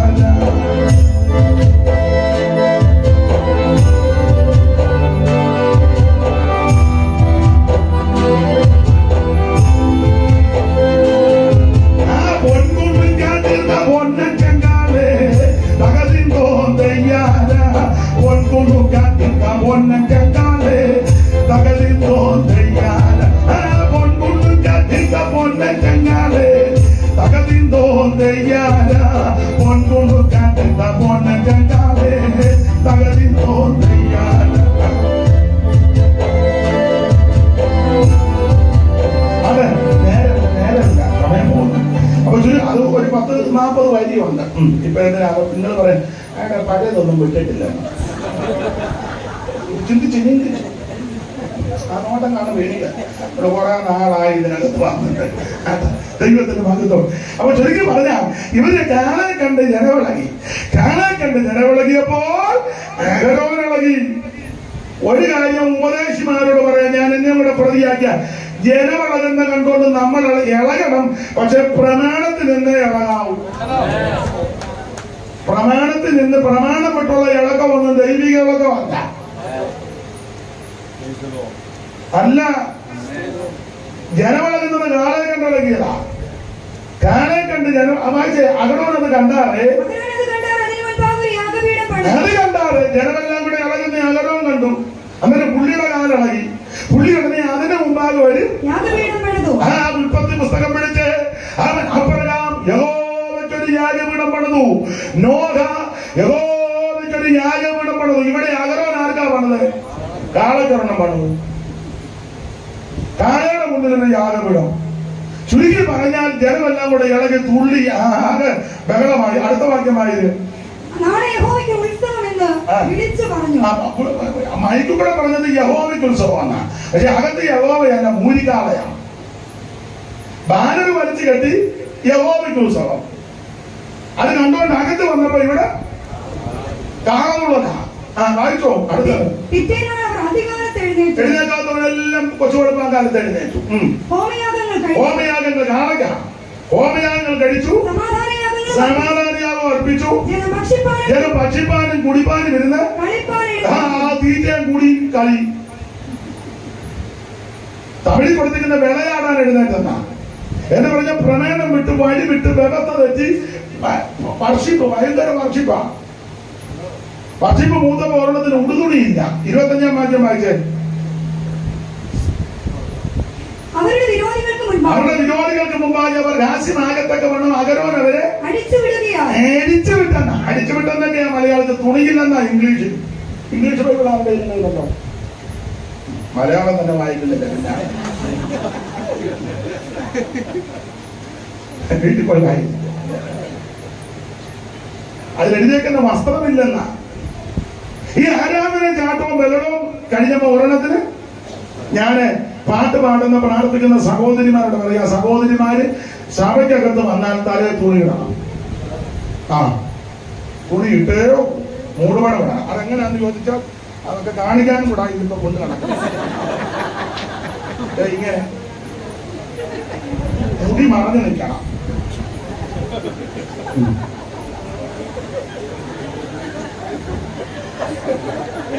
അതൊക്കെ കാണിക്കാനാവും. എന്നോട് ഞാൻ ചോദിച്ചു എന്തിനായി തന്നെ. എടാ ഇതൊക്കെ കാണിക്കാനും കൂടാ. മനസ്സിലായോ? പ്രതികോസുകാരോട് പറയാം, മോളെ കല്യാണത്തിന് ഒരുക്കിക്കൊണ്ട് വരുമ്പോഴേ എന്തോ ഒരുക്കുന്നവരുടെ പേരെന്ത്? ഞാൻ പറഞ്ഞാൽ തെറ്റിട്ടോ. ഏത് ബ്യൂട്ടീഷ്യനാണേലും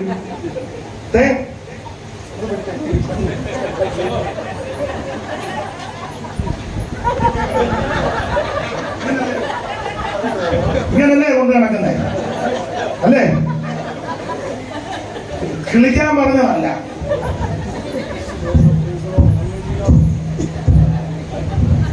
പെന്തിക്കോസ് ആണെങ്കിൽ മേരിയാരൊക്കെ ജീവിച്ചോണം.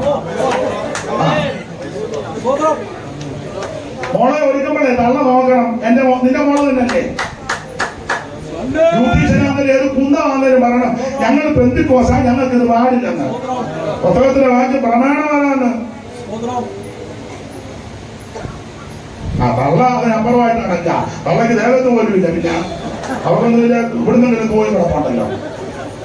തള്ള പിന്നെ ഇച്ചിരി ഇവിടെ വെച്ചിട്ടുണ്ട്. ബാക്കി പുറം മുഴുവൻ വലിയ മുറ കിടക്കും പോലെ കിടക്കുക.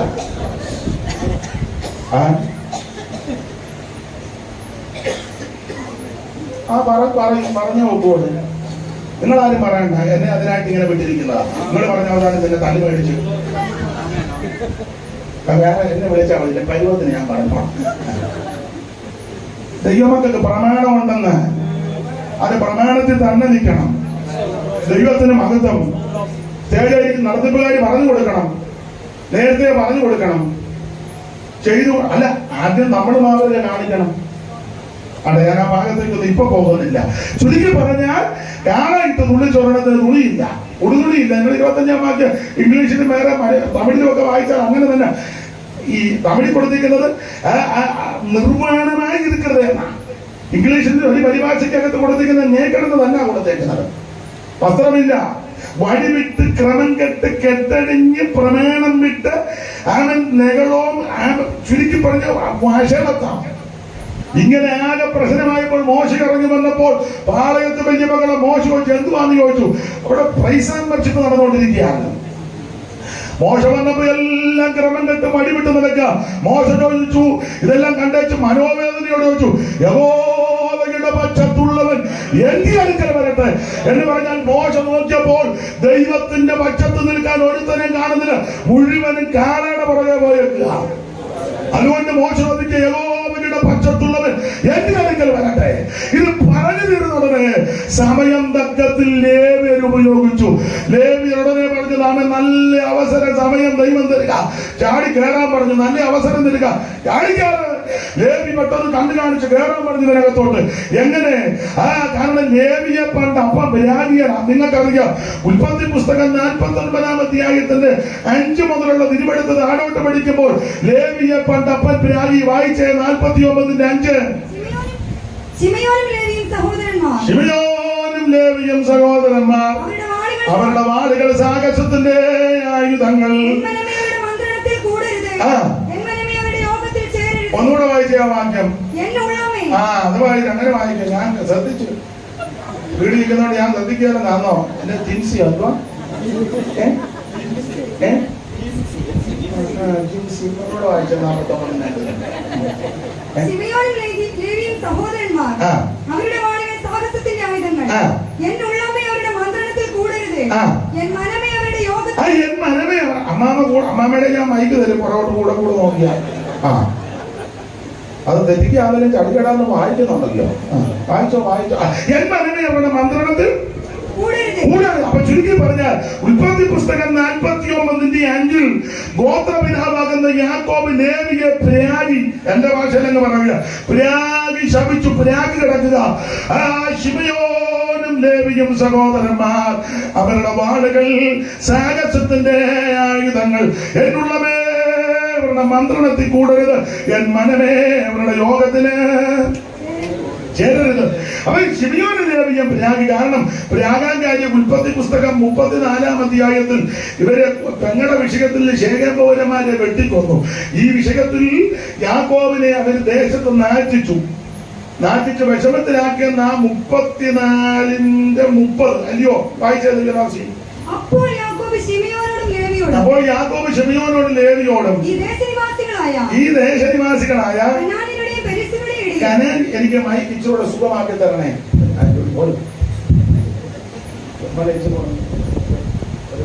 ഞാൻ ഒത്തിരി സ്ട്രെയിൻ ചെയ്യേണ്ടതായിട്ട് വരും, അതെന്നെ അങ്ങനെ ഒന്ന് സഹായിച്ചേ. ഒത്തിരി ഞാൻ എന്നും ഇതല്ലയോ. ഒന്നുകൂടെ വായിച്ചോ വാക്യം. അപ്പോൾ യാക്കോബ് ശിമയോനോടും ലേവിയോടും ഈ ദേശനിവാസികളായ കനാന്യരുടെയും പെരിസ്യരുടെയും ഇടയിൽ മൈക്ക് എനിക്ക് ഒത്തിരി സ്ട്രെയിൻ ചെയ്യാനായിട്ട് വരുന്നു. അപ്പൊ എനിക്ക് ഒരു സുഖകരമായിട്ടൊന്ന് തന്നെ എന്തോ എനിക്ക് പറയാൻ അറിയാൻ. അപ്പൊ ഈ ദേശനിവാസികളുടെ നടുവിൽ നിങ്ങൾ എന്നെ വിഷമിച്ച് നാറ്റിച്ച് വിഷമത്തിലാക്കിയിരിക്കുക. അപ്പൊ ചുരുക്കി പറഞ്ഞാൽ അപ്പനെ നാറ്റിച്ച 2 ശിമയോനും ലേവിയും. അപ്പോൾ ലേവി ആ പരുവത്തിന് വരട്ടെ. പ്രൈസല്ലോ. അപ്പോ എവിടെ ഇരിക്കണേ?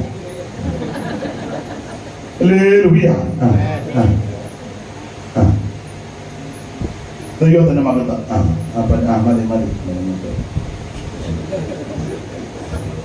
അപ്പൊ ശിമയോനും ലേവിയും സഹോദരന്മാർ ഇവരുടെ വാളുകൾ സാഹസത്തിന്റെ ആയുധങ്ങളാ. ഇവരെ അപ്പനെ നാറ്റിച്ചു. വിസ്തരിക്കുന്നില്ല. നാറ്റിക്കാൻ കാര്യം കുഞ്ഞുമക്കൾ പണ്ട് ഒരു പ്രോഗ്രാമിന് പോയി. ആരാ? ദീനാമ ഒരു പോക്ക് പോയി. അല്ല, ഒരു പോക്കാ അവള് പോയത് എങ്ങനെയാണെന്ന് ഉൽപ്പത്തിയിൽ വിസ്തരിച്ചിട്ടില്ലെങ്കിൽ സൈമൺ സാർ വേദവികാരത്തിന് ഹെഡിങ് കൊടുത്തു, ദീനാചരിതം. നളചരിതം എന്നൊക്കെ നമ്മൾ പഠിച്ചിട്ടുണ്ട്. എന്ന് പറഞ്ഞാല് ദീനാചരിതം. അതിനകത്ത് ഒരു പ്രയോഗം സാറ് കൊടുത്തിരിക്കുന്നത് മതിയാണ്. അപ്പൊ അതിനകത്ത് പരിപാടി അത് നേരത്തെ ഇല്ലായിരുന്നു. ഇപ്പൊ നന്നായി. അപ്പൊ എല്ലാം ഒപ്പിച്ച് വരുമ്പോ യോഗം തീരുകയായിരുന്നു. അപ്പൊ ശ്രദ്ധിച്ചേ, ഇവര് ഒരിക്കൽ നാട് കാണാനൊരു പോക്ക് പോയി. എങ്ങനെ പോകുന്നെന്ന് ഉൽപ്പത്തിയിൽ എടുത്തിട്ടില്ല. സാറ് കൊടുത്തിരിക്കുന്നത് ദീനാചരിതമെന്നാണ്. അത് ഒരു വരിയുണ്ട് സാറ് വേദവികാരത്തിൽ കൊടുത്ത്. കാഴ്ചകൾ കണ്ട് ആഴ്ചകൾ നീളുമ്പോൾ വീഴ്ചകൾ വന്നിടും ദുഷ്പഥത്തിൽ. കാഴ്ചകൾ കണ്ട് ആഴ്ചകൾ നീളുമ്പോൾ വീഴ്ചകൾ വന്നിടും. ആവശ്യമില്ലാത്ത കാഴ്ചയെല്ലാം കാണാൻ പോവല്ലേ. കണ്ട് ഇവിടങ്ങ് കൊടിഞ്ഞു. എങ്ങനെ പോയതെന്നും ഉൽപ്പത്തി പുസ്തകത്തിൽ എഴുതിയിട്ടില്ലെങ്കിലും ദീനാമ പോയത് എങ്ങനെയാന്ന് ഞാൻ എപ്പോഴും പറയും. യെശയ്യാ 3:16 വായിച്ചോ. ദീനാമ പോയത് എങ്ങനെയാന്ന് വായില്. നമ്മുടെ ഭാര്യ അയ്യോ നല്ല തിട്ടമുണ്ട് വചനത്തിലൊക്കെ ചടികടാന്ന് വായിക്കുന്നുണ്ട്. വായിച്ചോ. യഹോവ പിന്നെയും അരുളി ചെയ്തത് എന്തെന്നാൽ സിയോൻ പുത്രി, അത് ഒറിജിനൽ സിയോൻ പുത്രി വീരായ സിയോൻ പുത്രിമാർ നിഗളിച്ച് കഴുത്ത് നീട്ടുന്നത് എന്ന് പറഞ്ഞാൽ കഴുത്തെ പിടിച്ച് നീട്ടിയെന്നല്ല പറ. ഇത് പിടി കാണിക്കാം. ഇതെല്ലാം ഇപ്പൊ അങ്ങനെ കാണിച്ച് പ്രസംഗിച്ചെങ്കില് ഈ ബ്ലൗസിനാന്നേലും ചുരിദാറിനാന്നേലും ഇത് കണ്ടമാനം ഇങ്ങോട്ട് ഇറങ്ങി പോന്നാൽ കഴുത്ത് നീണ്ടതുപോലെ തോന്നും. മനസ്സിലായോ? ഇവിടുന്നേ ഇത് കണ്ടമാനം താഴോട്ട് ഇറങ്ങിയാൽ കഴുത്ത് നീണ്ടതുപോലെ തോന്നും. അതുകൊണ്ട് ഈ ഭാഗമൊക്കെ ഇച്ചിരി കയറി ഇത്രയും വേണ്ട, ഇത്രയും വെക്കുന്നത് നല്ലതാ. നിങ്ങളിപ്പോ താനെല്ലാരും ബ്ലൗസ് ടീക്കാൻ വന്നേക്കുന്നതാണോന്ന് എന്നോട് ചോദിച്ചേക്കരുത്. അല്ല, ഞാൻ പെന്തിക്കോസുകാരോടായി പറയുന്നത്. ലോകക്കാര് നടക്കട്ടെ, തിരുമേശി എടുക്കുന്ന നിന്നോടായി ഇത് പറയുന്നത്. ഞായറാഴ്ച വന്ന് എലി വശം നിന്നും പോലെ നിന്നോടായി ഇത് പറയാമേ. ഇരിക്കുന്ന വീട് മുഴുവൻ അങ്ങ് കുടിക്കുകയല്ലേ. പണ്ടൊരു തള്ളക്ക് കൊടുത്തപ്പോ മുഴുവൻ കുടിച്ചു, ഉപദേശം മുഴുവൻ കുടിച്ചോന്ന് വെച്ചു. എന്റെ കർത്താവ് എനിക്ക് വേണ്ടി ചെയ്ത് ഓർത്താ ഇത്ര ഒന്നും കുടിച്ചാ പറയാം. തള്ള നോക്കുമ്പോഴത്തേക്കിനകത്ത് പിന്നെ ഇരിക്കുന്നത് ഒന്നാമത് ഈ ചൂടും പിടിച്ചിരിക്കുകയല്ലേ. ഒരു കാര്യം പറയാം, പെന്തിക്കോസുകാരോടായി പറയുന്നത്. നീ ബ്ലൗസിന് തുണി എടുക്കുമ്പോഴേ ഒരു 1.5 മീറ്റർ അങ്ങ് എടുക്കാൻ. കുറഞ്ഞ പക്ഷം ആരാധനയ്ക്ക് വരുമ്പോൾ യോഗ്യമായിട്ട് വാ. മനസ്സിലാകുന്നുണ്ടോ? അച്ചപ്പച്ച വെച്ചേക്ക്, എന്നിട്ട് കിടന്ന് പൊളയ്യ. കല്യാണത്തിന് പോരിക്കൊണ്ട് വരുന്നില്ലേ? ഇവിടെ നിന്നല്ലോ വല പോലല്ലേ ഇരിക്കുന്ന വല. എന്റെ ആണോ മോളെ? ആണോ? ഇപ്പൊ നിങ്ങൾ എനിക്ക് അയാളെ മേലിൽ ഈ ദേശത്ത് നീ എന്നെ കയറ്റുവൊന്നും വേണ്ട. ഇത് പറഞ്ഞേ ഒക്കുള്ളൂ. അന്ത്യകാലമാണ്. ഇത് കർക്കശമായി പറഞ്ഞേ ഒക്കൂ. ദൈവത്തിന് മഹത്വം. കഴുത്ത് നീണ്ടിരിക്കരുത്, കഴുത്ത് കുറഞ്ഞിരുന്നാ മതി. ആ കഴുത്ത് നീട്ടി പിന്നെ എറി കണ്ടിട്ട് നേരെ നോക്കി കാര്യം പറയണം. എന്തുകൊണ്ട് സഹോദരി വിശേഷം? എന്തുകൊണ്ട് അച്ഛാ വിശേഷം? സുഖമായിട്ടിരിക്കുന്നു. അങ്ങനെ എന്തുകൊണ്ട് വിശേഷം? സുഖമായിട്ടിരിക്കുന്നു. ദൃഷ്ടി നല്ല ദൃഷ്ടിയല്ല. കാക്കയുടെ ദൃഷ്ടിയാ. വഴിയില് എറികണ്ടിട്ടും കൊണ്ട് തത്തി നടക്കുക. ചെരുപ്പൊക്കെ ശ്രദ്ധിച്ചോണേ, ഒത്തിരി തത്തരുത്. അത്രയൊക്കെ ഇപ്പൊ പറയുന്നുള്ളു. പിന്നെ ചിലമ്പൊലിയൊക്കെ കേൾപ്പിച്ചേ.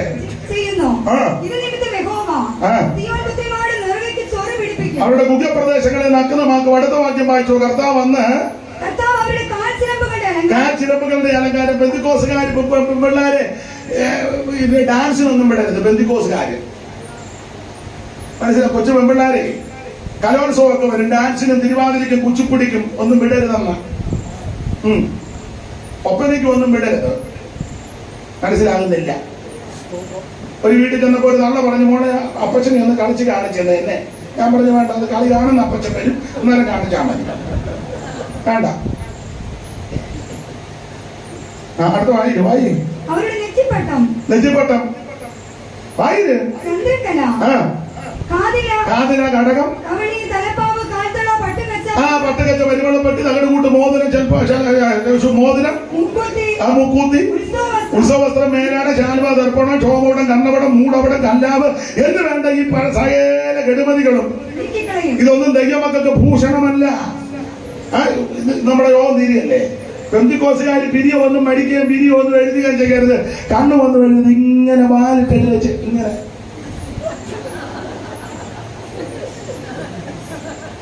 മറുവൊന്നും കുത്തണ്ട. നിനക്ക് സൗന്ദര്യം ദൈവം തന്നിട്ടുണ്ട്. പിന്നെ ദൈവകൃപയും കൂടെ ജ്വലിക്കുമ്പോൾ നല്ല സൗന്ദര്യമാണ്. അത് മതിയെന്ന് സ്തോത്രം. കറുത്തതൊന്നും വെളുപ്പിക്കാൻ പോകണ്ട കേട്ടോ. കറുത്തതവിടെ കറുത്തിരിക്കട്ടെ, വെളുത്തതവിടെ വെളുത്തിരിക്കട്ടെ. വെളുത്തതൊന്നും ഇനി കറുപ്പിക്കാനും പോകരുത്. പച്ചയൊന്നും കുത്തരുത്, ദേഹത്ത് പച്ചയൊന്നും കുത്തരുത്. നഖത്തേലും ഒന്നും ഒരുത്തോട് ചോദിച്ച് ഇത് കുടിനക വാങ്ങ. ഞാൻ 20 കല്ലേലും കുടിനക വാങ്ങോ? ആ ഒടുവിൽ കുഴി നഖമാ.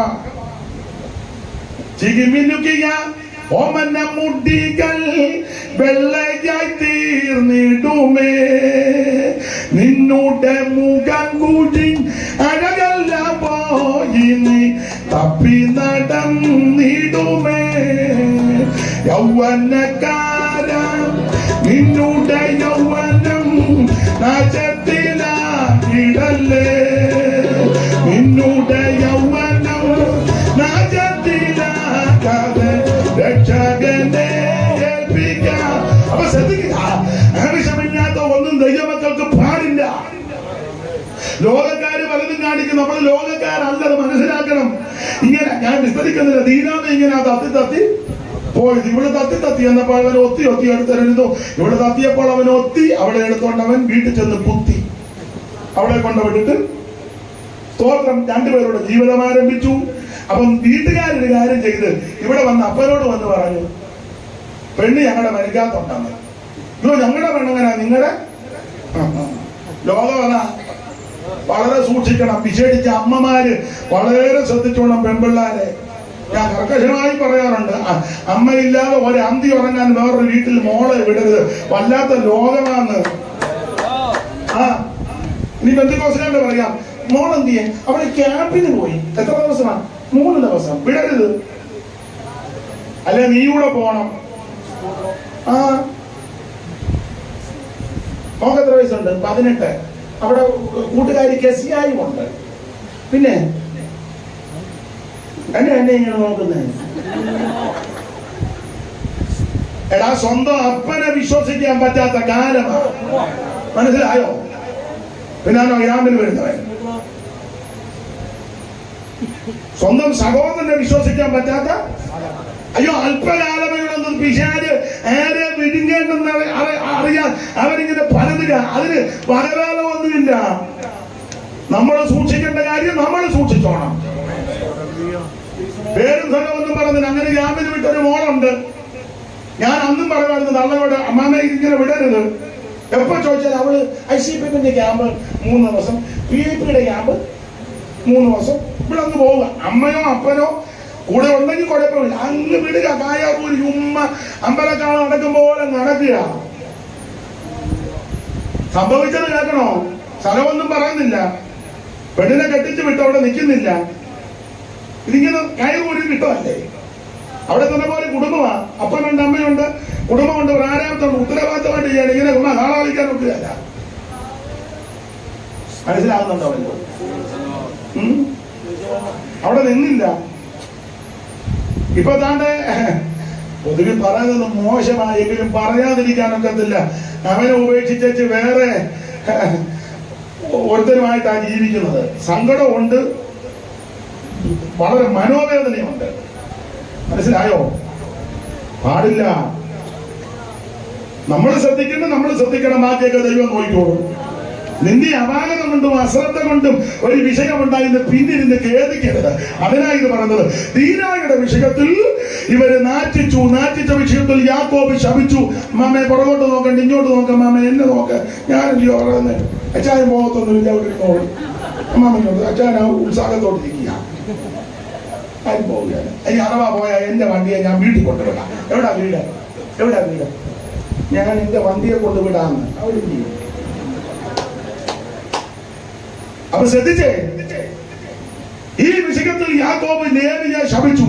ശിമിയോനും ലേവിയും സഹോദരന്മാർ അവരുടെ വാളുകൾ സാഹസത്തിന്റെ ആയുധങ്ങൾ. ശാപം കിട്ടിയ ലേവിയെ ശപിച്ചവന്റെ യോഗത്തിന് പോകരുത്. ഇവ യോഗം വെച്ചാൽ പോകരുത്. നമ്മുടെ യോഗത്തിന് ഇവരെ വിളിക്കരുത്.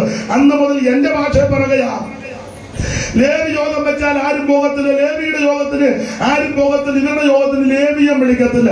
ലേവി എതിർത്തില്ല, ഉടക്കിയില്ല, പ്രശ്നമുണ്ടാക്കിയില്ല. ലേവിക്ക് മനസ്സിലായി ജീവിതത്തിൽ അവൻ പാലിച്ചു വന്നു. പക്ഷെ അന്ന് മുതൽ ചരിത്രമെല്ലാം പഠിച്ചാൽ ലേവി അന്ന് മുതൽ ഇങ്ങനെ പ്രാർത്ഥിക്കുക, കർത്താവേ അപ്പന്റെ പ്രാക്കും ശാപവും ഒക്കെ കിടക്കുക, എന്റെ യോഗത്തിന് ആരും വരുന്നില്ല, അവരുടെ യോഗത്തിന് എന്നെ വിളിക്കുന്നുമില്ല, എന്നെ ഇതിന് രക്ഷിക്കണം, എനിക്ക് നീ ഒരു അവസരം തരണം, എനിക്ക് നീ ഒരു അവസരം തന്നാൽ ഞാൻ നിന്നെ ഭജിക്കും, ഞാൻ നിന്നെ ആരാധിക്കും, ഞാൻ നിന്നെ ശുശ്രൂഷിക്കും. അങ്ങനെ ദീർഘനാളുകൾ ലേവി ഞെരങ്ങി പ്രാർത്ഥിച്ച് ഭാരപ്പെട്ടിരിക്കുമ്പോൾ 32-ാം അധ്യായം വന്നപ്പോൾ അവൻ മോശയെ ചോദിക്കുക, യഹോവയുടെ പക്ഷത്തുള്ളവൻ എന്റെ അടുക്കൽ വരട്ടെ. അവസരം നോക്കിയിരുന്ന ലേവി കണ്ണു കാണിച്ച് കേറാൻ പറഞ്ഞു. ദൈവം നിനക്ക് അവസരം തരിക, ദൈവം നമുക്ക് അവസരം തരിക. രൂബേനും ശിമയോനും യഹൂദയും നഫ്താലിയും ആശേറും ശെബൂലൂനും ബെന്യാമീനും യോസേഫിന്റെ മക്കളാകുന്ന മനേഷയും എഫ്രയീമും എല്ലാം മിടുമിടുക്കന്മാരെല്ലാം കാളയുടെ പുറകെ പോയി തുള്ളുമ്പോൾ ലേവി കണ്ണു കാണിച്ചു. അവസരം ദൈവം തരിക, ചാടി കേറാൻ പറഞ്ഞു.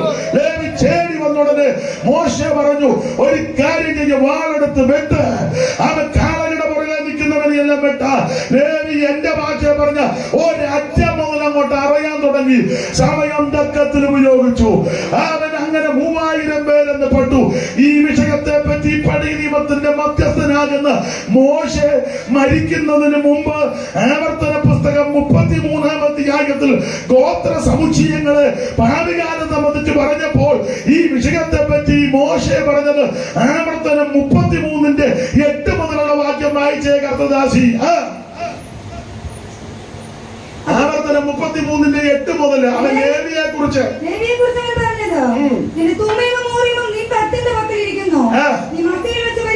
നീ മസകിൽ വെച്ച് പരീക്ഷിക്കുകയും കലകലത്തിക്കും പോരുകയും ചെയ്തവന്റെ പക്കം തന്നെ അടുത്തത്. അവൻ അപ്പനെയും അമ്മയെയും കുറിച്ച് ഞാൻ അവരെ കണ്ടില്ല. ലേവിയെ പറ്റി പറയുക, ഈ ശുശ്രൂഷയ്ക്ക് അങ്ങോട്ട് നിന്നപ്പോൾ അപ്പനാന്നോ അമ്മയാണെന്ന് ലേവി നോക്കിയില്ല. ലേവി നോക്കിയത് മുഴുവൻ പ്രമാണമാണ്. അപ്പനെ അമ്മയൊന്നും നോക്കില്ല. അവൻ അപ്പനെ അമ്മയെ കുറിച്ച് ഞാൻ അവരെ അടുത്തത്. പിന്നെ സഹോദരന്മാരെയും അവനൊന്നും ആദരിച്ചില്ല. ഇതെന്റെ ചേട്ടനാ, അത് ഉപ്പാപ്പനാ, ഇത് അവൻ അച്ചാച്ചനാ, ഇത് അപ്പാപ്പിയാ, ഇത് കൊച്ചാപ്പിയാ, ഇത് കൊച്ചാപ്പിച്ചാനാ, ഇത് ഉപ്പാച്ച, ഒന്നും നോക്കിയില്ല. എടാ കൊച്ചാപ്പിയാന്നേലും ഉപ്പാപ്പിയാന്നേലും അപ്പാപ്പനാന്നേലും കൊച്ചപ്പനാന്നേലും ഏതാ പഠിക്കട്ടെ, നീ പ്രമാണം കാക്കണം. മിക്ക സമയം ഒന്നും പറയാനൊക്കത്തില്ല. ഇതാ ചേട്ടൻ, അതാരാ, അത് കസിൻ, ഇതാരാ അളിയൻ, അതാരാ ഉപ്പാപ്പൻ, ഇതാരാ രക്ഷാധികാരി, അതാരാ വല്യപ്പനാ. ഒന്നും മിണ്ടാനും വേണ്ട. ഞരടിയല്ലേ ലേവി? അങ്ങനല്ല. അവൻ അപ്പനെന്നും അമ്മയോന്നൊന്നും ശുശ്രൂഷയിൽ ഓർത്തില്ല. സ്വന്തം സഹോദരന്മാരെന്നും ഓർത്തില്ല. പിന്നെ മക്കളെന്നും ഓർത്തില്ല. മക്കളാന്നേലും കൊള്ളാം, അപ്പനാന്നേലും കൊള്ളാം. സഹോദരൻ തെറ്റ് ചെയ്ത തെറ്റാന്ന് പറയണം. അത് ശരിയല്ല. ഇത് പ്രമേയത്തിന് നിരക്കാത്തതാ. അത് സെക്രട്ടറി ആണെങ്കിലും ട്രഷറർ ആണെങ്കിലും കമ്മിറ്റി ആണെങ്കിലും കൗൺസിൽ ആണെങ്കിലും ഏത് കൊലകൊമ്പനാണെങ്കിലും കാര്യങ്ങൾ തീർത്തു പറയണം. എടാ സ്വർഗത്തിൽ ചെല്ലുമ്പോ കണക്ക് കൊടുക്കേണ്ടതാ. ദൈവം നിനക്ക് അവസരം തരുമ്പോൾ, ദൈവം നിനക്ക് സാവകാശം ഒരുക്കുമ്പോൾ കർക്കശമായി കാര്യം പറയണം. ലേവികളെ പറ്റി പറയുക, ഇവരെ ആരെ അവൻ ഓർത്തില്ല. അടുത്ത വാക്യം വായിച്ച്, നിന്റെ വചനം അവർ പ്രമാണിച്ചു, നിന്റെ നിയമം കാത്തുകൊള്ളുകയും. അതുകൊണ്ട് അപ്പൊ വചനം പ്രമാണിച്ച് നിയമം കാത്തു. എന്റെ സഹപടന്മാരായ ദൈവദാസന്മാർ പറയുക, നിങ്ങൾ വചനം കാത്താൽ, നിയമം കാത്താൽ, പ്രമാണം കാത്താൽ ഈ വചനം നിന്നെ കാക്കും. സഭക്കാരും നിന്നെ കാക്കുന്നില്ലെങ്കിൽ നിന്നെ കാക്കുന്ന ഒരു ദൈവമുണ്ട്. ചർച്ചക്കാരും വേണ്ടപ്പെട്ടവരാരും കരുതുന്നില്ലെങ്കിൽ നിന്നെ കരുതുന്ന ഒരു ദൈവമുണ്ട്. ഞാൻ ആദ്യം പറഞ്ഞല്ലോ, നൂലിക്കെട്ട് ദൈവം ഇറക്കി തരുമുണ്ട്. ദൈവം വിശ്വസ്തനാ. ഞാന് സ്ഥലമൊന്നും പറയുന്നില്ല. ഒരു സ്ഥലത്ത് ചെന്നപ്പം വേറെ രാജ്യമാണല്ലോ, ചെന്നപ്പം ഒരു മീറ്റിങ്ങിന് എന്നെ വിളിച്ചപ്പം അവന്റെ ചുമതലപ്പെട്ട പറഞ്ഞു, അച്ഛാ ഒന്നും പറയരുത്. ഞാൻ പറഞ്ഞു, ഞാനൊന്നും പറയുന്നില്ല. അത് ഇവിടുത്തെ രീതി അങ്ങനൊന്നും കൊടുക്കത്തില്ല, അച്ഛാനെ ഒട്ടും തരരുതെന്ന് കമ്മിറ്റിക്കാർ തീരുമാനിച്ചതാ. പിന്നെ ഞാൻ ഒരു തരത്തിലാണ്. ഞാൻ ചെന്നപ്പോൾ ഒരു 100-300 പേരുണ്ട്. ഇരിപ്പൊക്കെ കണ്ടപ്പോഴേ എനിക്കും തൃപ്തിയായി. അപ്പൊ പറഞ്ഞു, അവർക്ക് ഇഷ്ടപ്പെട്ട ഇനി മീറ്റിങ്ങിന് വിളിക്കും. ചെന്ന് ഒത്തിരി വേർപാടൊന്നും ഒരു പരുവത്തിന് പോവുകയാണ്. യോഗം അങ്ങോട്ട് തുടങ്ങി.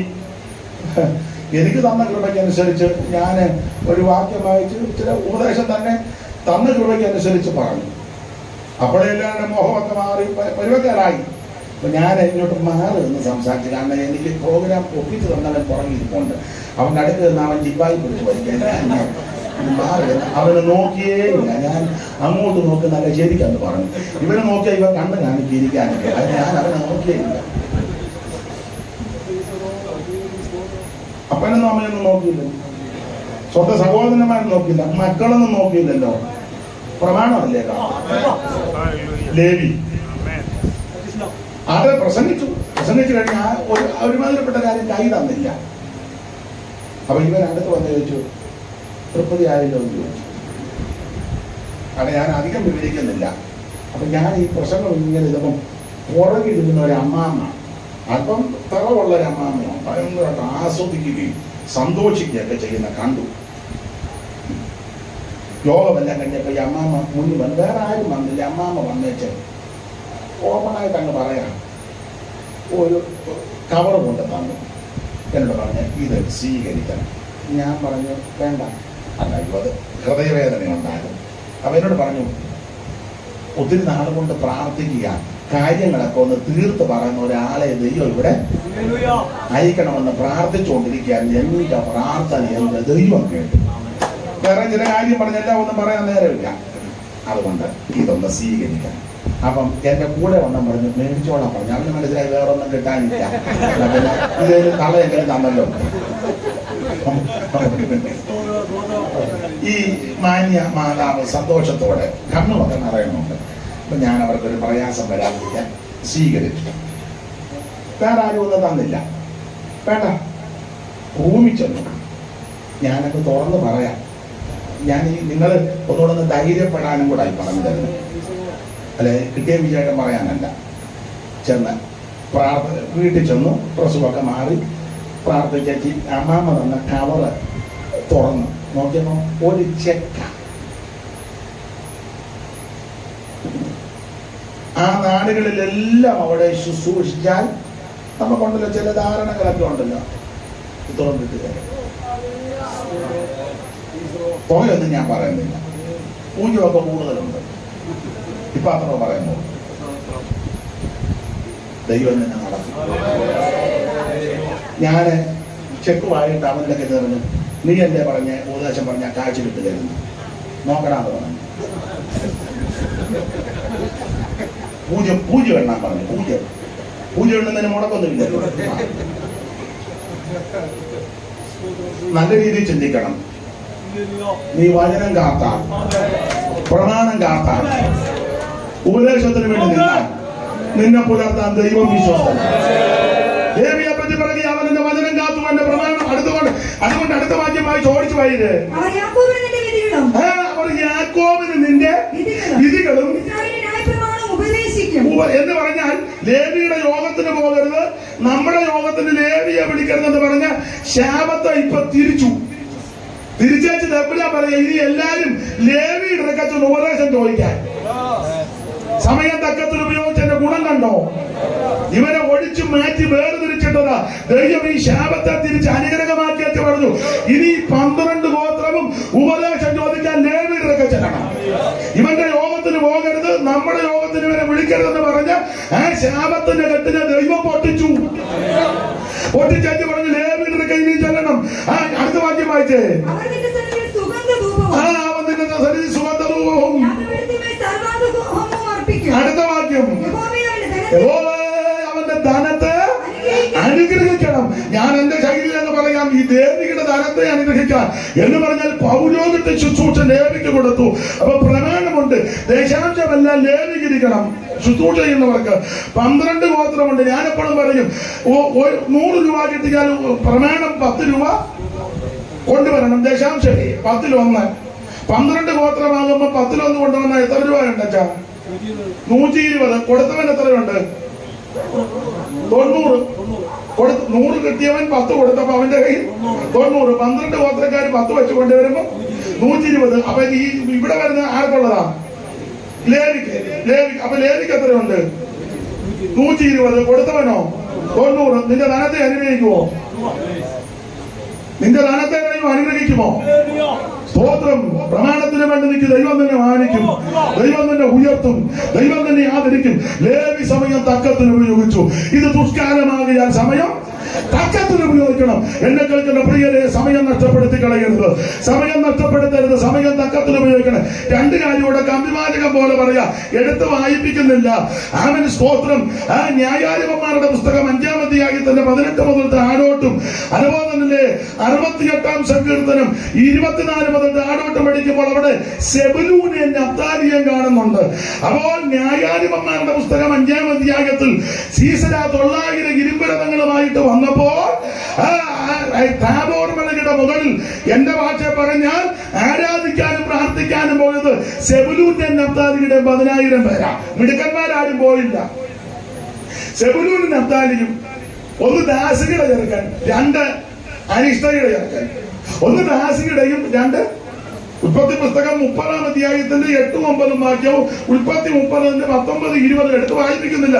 ഈ 2 ഭാഗവും വായിക്കുമ്പോൾ ഒന്ന് ദാസികയുടെ മകനും ഒന്ന് അനിഷ്ടയുടെ മകനും സെബൂലൂനും നഫ്താലിയും 2 പരുവക്കേടാണ്. എന്നാൽ ഈ പരുവക്കേട് പിടിച്ച് കിടക്കുക. ഇനി അവകാശ ഭൂമി കൊടുത്തപ്പോൾ ഇവർക്ക് കൊടുത്തത് എവിടെയാണെന്ന് അറിയാം? കാബൂൽ ദേശം. വാക്യങ്ങളെടുത്ത് വായിപ്പിക്കാൻ നേരമില്ല. കാബൂല്, ഇരുണ്ട സ്ഥലം, അതാണ് കാബൂൽ ദേശം, അതാണ് ഗലീല. ഇതെല്ലാം അതിൽ പെട്ടതാ. അതുകൊണ്ടാണല്ലോ അഭിഷേകം പ്രാപിച്ച അപ്പോസ്തലർ 2-ൽ ഇവര് ദൈവത്തെ മഹത്വപ്പെടുത്തി അന്യഭാഷ പറഞ്ഞപ്പോൾ മിടുക്കന്മാരെല്ലാം പറഞ്ഞു, ഇവരെല്ലാം ഗലീലക്കാരല്ലയോ, വിദ്യാഭ്യാസം ഒന്നും ഉള്ളവരല്ലെന്ന്. അതാ എഴുതി പറഞ്ഞു, ഗലീലക്കാര് അല്ലയോ എന്ന്. ഇവർക്ക് ഉൾക്കൊള്ളാൻ പറ്റുന്നില്ല, വിദ്യാഭ്യാസം ഒന്നും അല്ലല്ലോ. അപ്പൊ ഇത് ഇരുണ്ട സ്ഥലമാണ് ഗലീല. അതാ യെശയ്യാ പറഞ്ഞ 9-ാം അധ്യായത്തിൽ തിമിരമുള്ള ദേശം, അന്ധകാരമുള്ള ദേശം, ഇരുട്ടുള്ള ദേശം, അതാണ് ഇവർക്ക് കിട്ടിയ അവകാശ ഭൂമി. എല്ലാ വാക്യങ്ങളും പഠിപ്പിക്കുന്നില്ല. അപ്പോ പക്ഷെ ഇങ്ങനെയുള്ള ആൾക്കാര് അവൻ താബോർ മലയുടെ മുകളിൽ ആരാധനയ്ക്ക് അവൻ കയറിപ്പോയി. സെബൂലൂന്റെ നഫ്താലിയുടെ 10,000 പേര്. മിടുക്കന്മാരാരും പോയില്ല. മിടുക്കന്മാരാരും അന്നും അങ്ങനെ ഇന്നും അങ്ങനെ. മിടുക്കന്മാരാരും നിങ്ങളൊരു യോഗം ഞാൻ മിടുക്കന്മാരാരും അല്ലേറിയ പറയുന്ന സ്തോത്രം പറഞ്ഞ നിങ്ങൾ കണ്ടോ? പിന്നെ മിടുക്കന്മാരില്ല.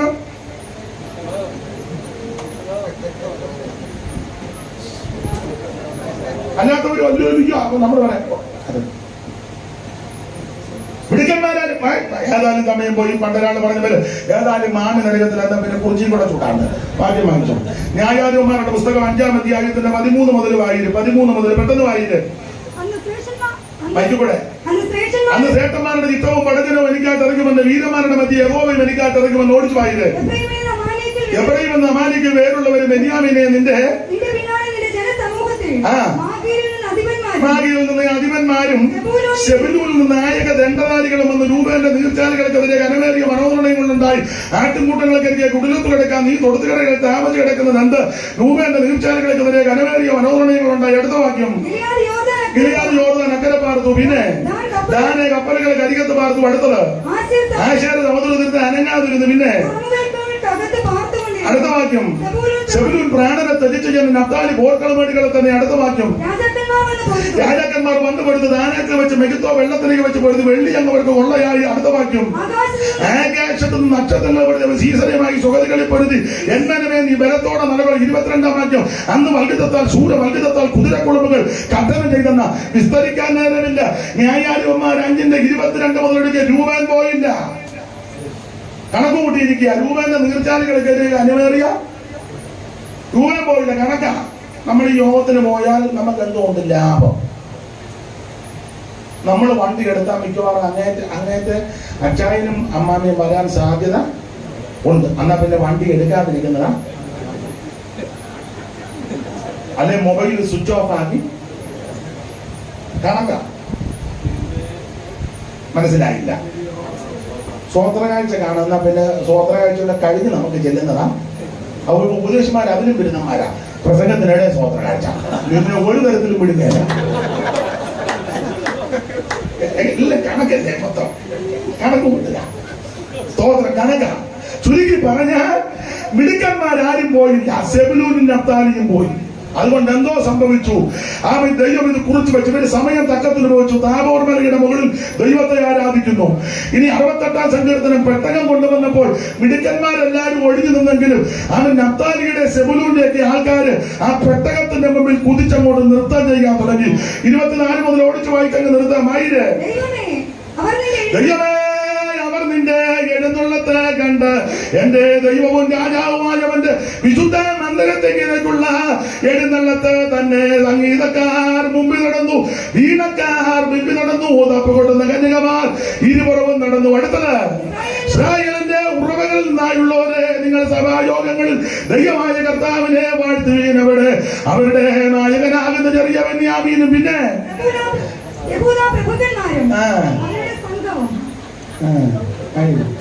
വായിച്ചോ പിന്നെ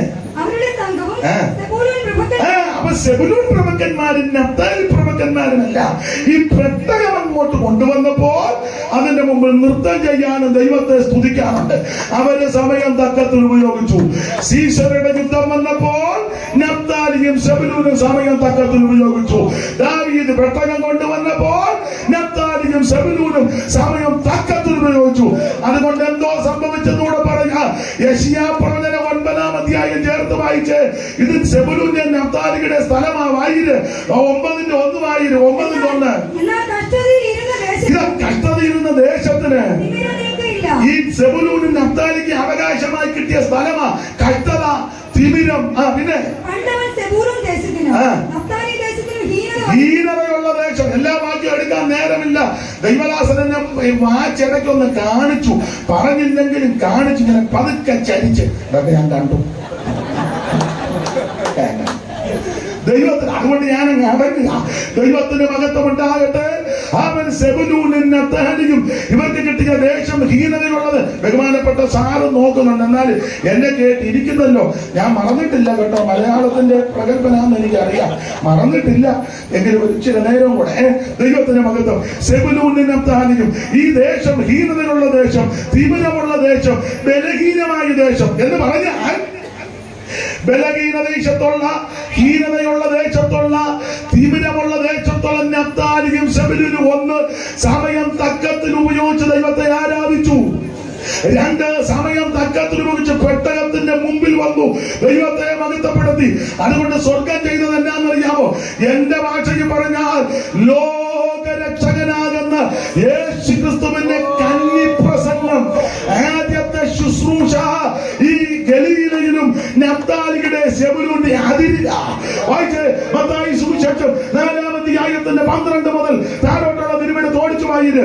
ദൈവത്തിന് മഹത്വം ഉണ്ടാകട്ടെ. 3-12 മുതലല്ലയോ അവൻ ഹീനത വരുത്തിയ ദേശത്തെ പറ്റി. അവൻ സെബുലൂന്റെ നഫ്താലിയുടെ അതിരുകളിൽ ചെന്ന്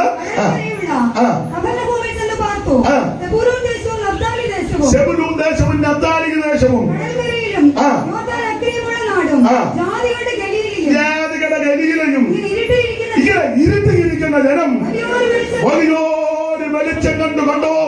സാക്ഷാൽ വെളിച്ചമായവൻ, ലോകരക്ഷിതാവാകുന്നവൻ, മനുഷ്യന്റെ പാപത്തിന് പരിഹാരം വരുത്തുവാൻ സ്വർഗമഹിമകൾ വെടിഞ്ഞിറങ്ങി വന്ന നസറേയനാകുന്ന യേശുക്രിസ്തുവിന്റെ കന്നിപ്രസംഗം, ആദ്യത്തെ ശുശ്രൂഷ ഗലീലയിലും അതിന്റെ പ്രാന്തപ്രദേശങ്ങളില എന്ന് പറഞ്ഞാൽ നഫ്താലിയും സെബുലൂനും സമയം തക്കത്തിൽ ഉപയോഗിച്ചത് കൊണ്ട് ഇവന്റെ ഹീനത മാറ്റി, തിമിരം മാറ്റി, അന്ധകാരം മാറ്റി, ദേശത്ത് വിടുതല വെച്ചു.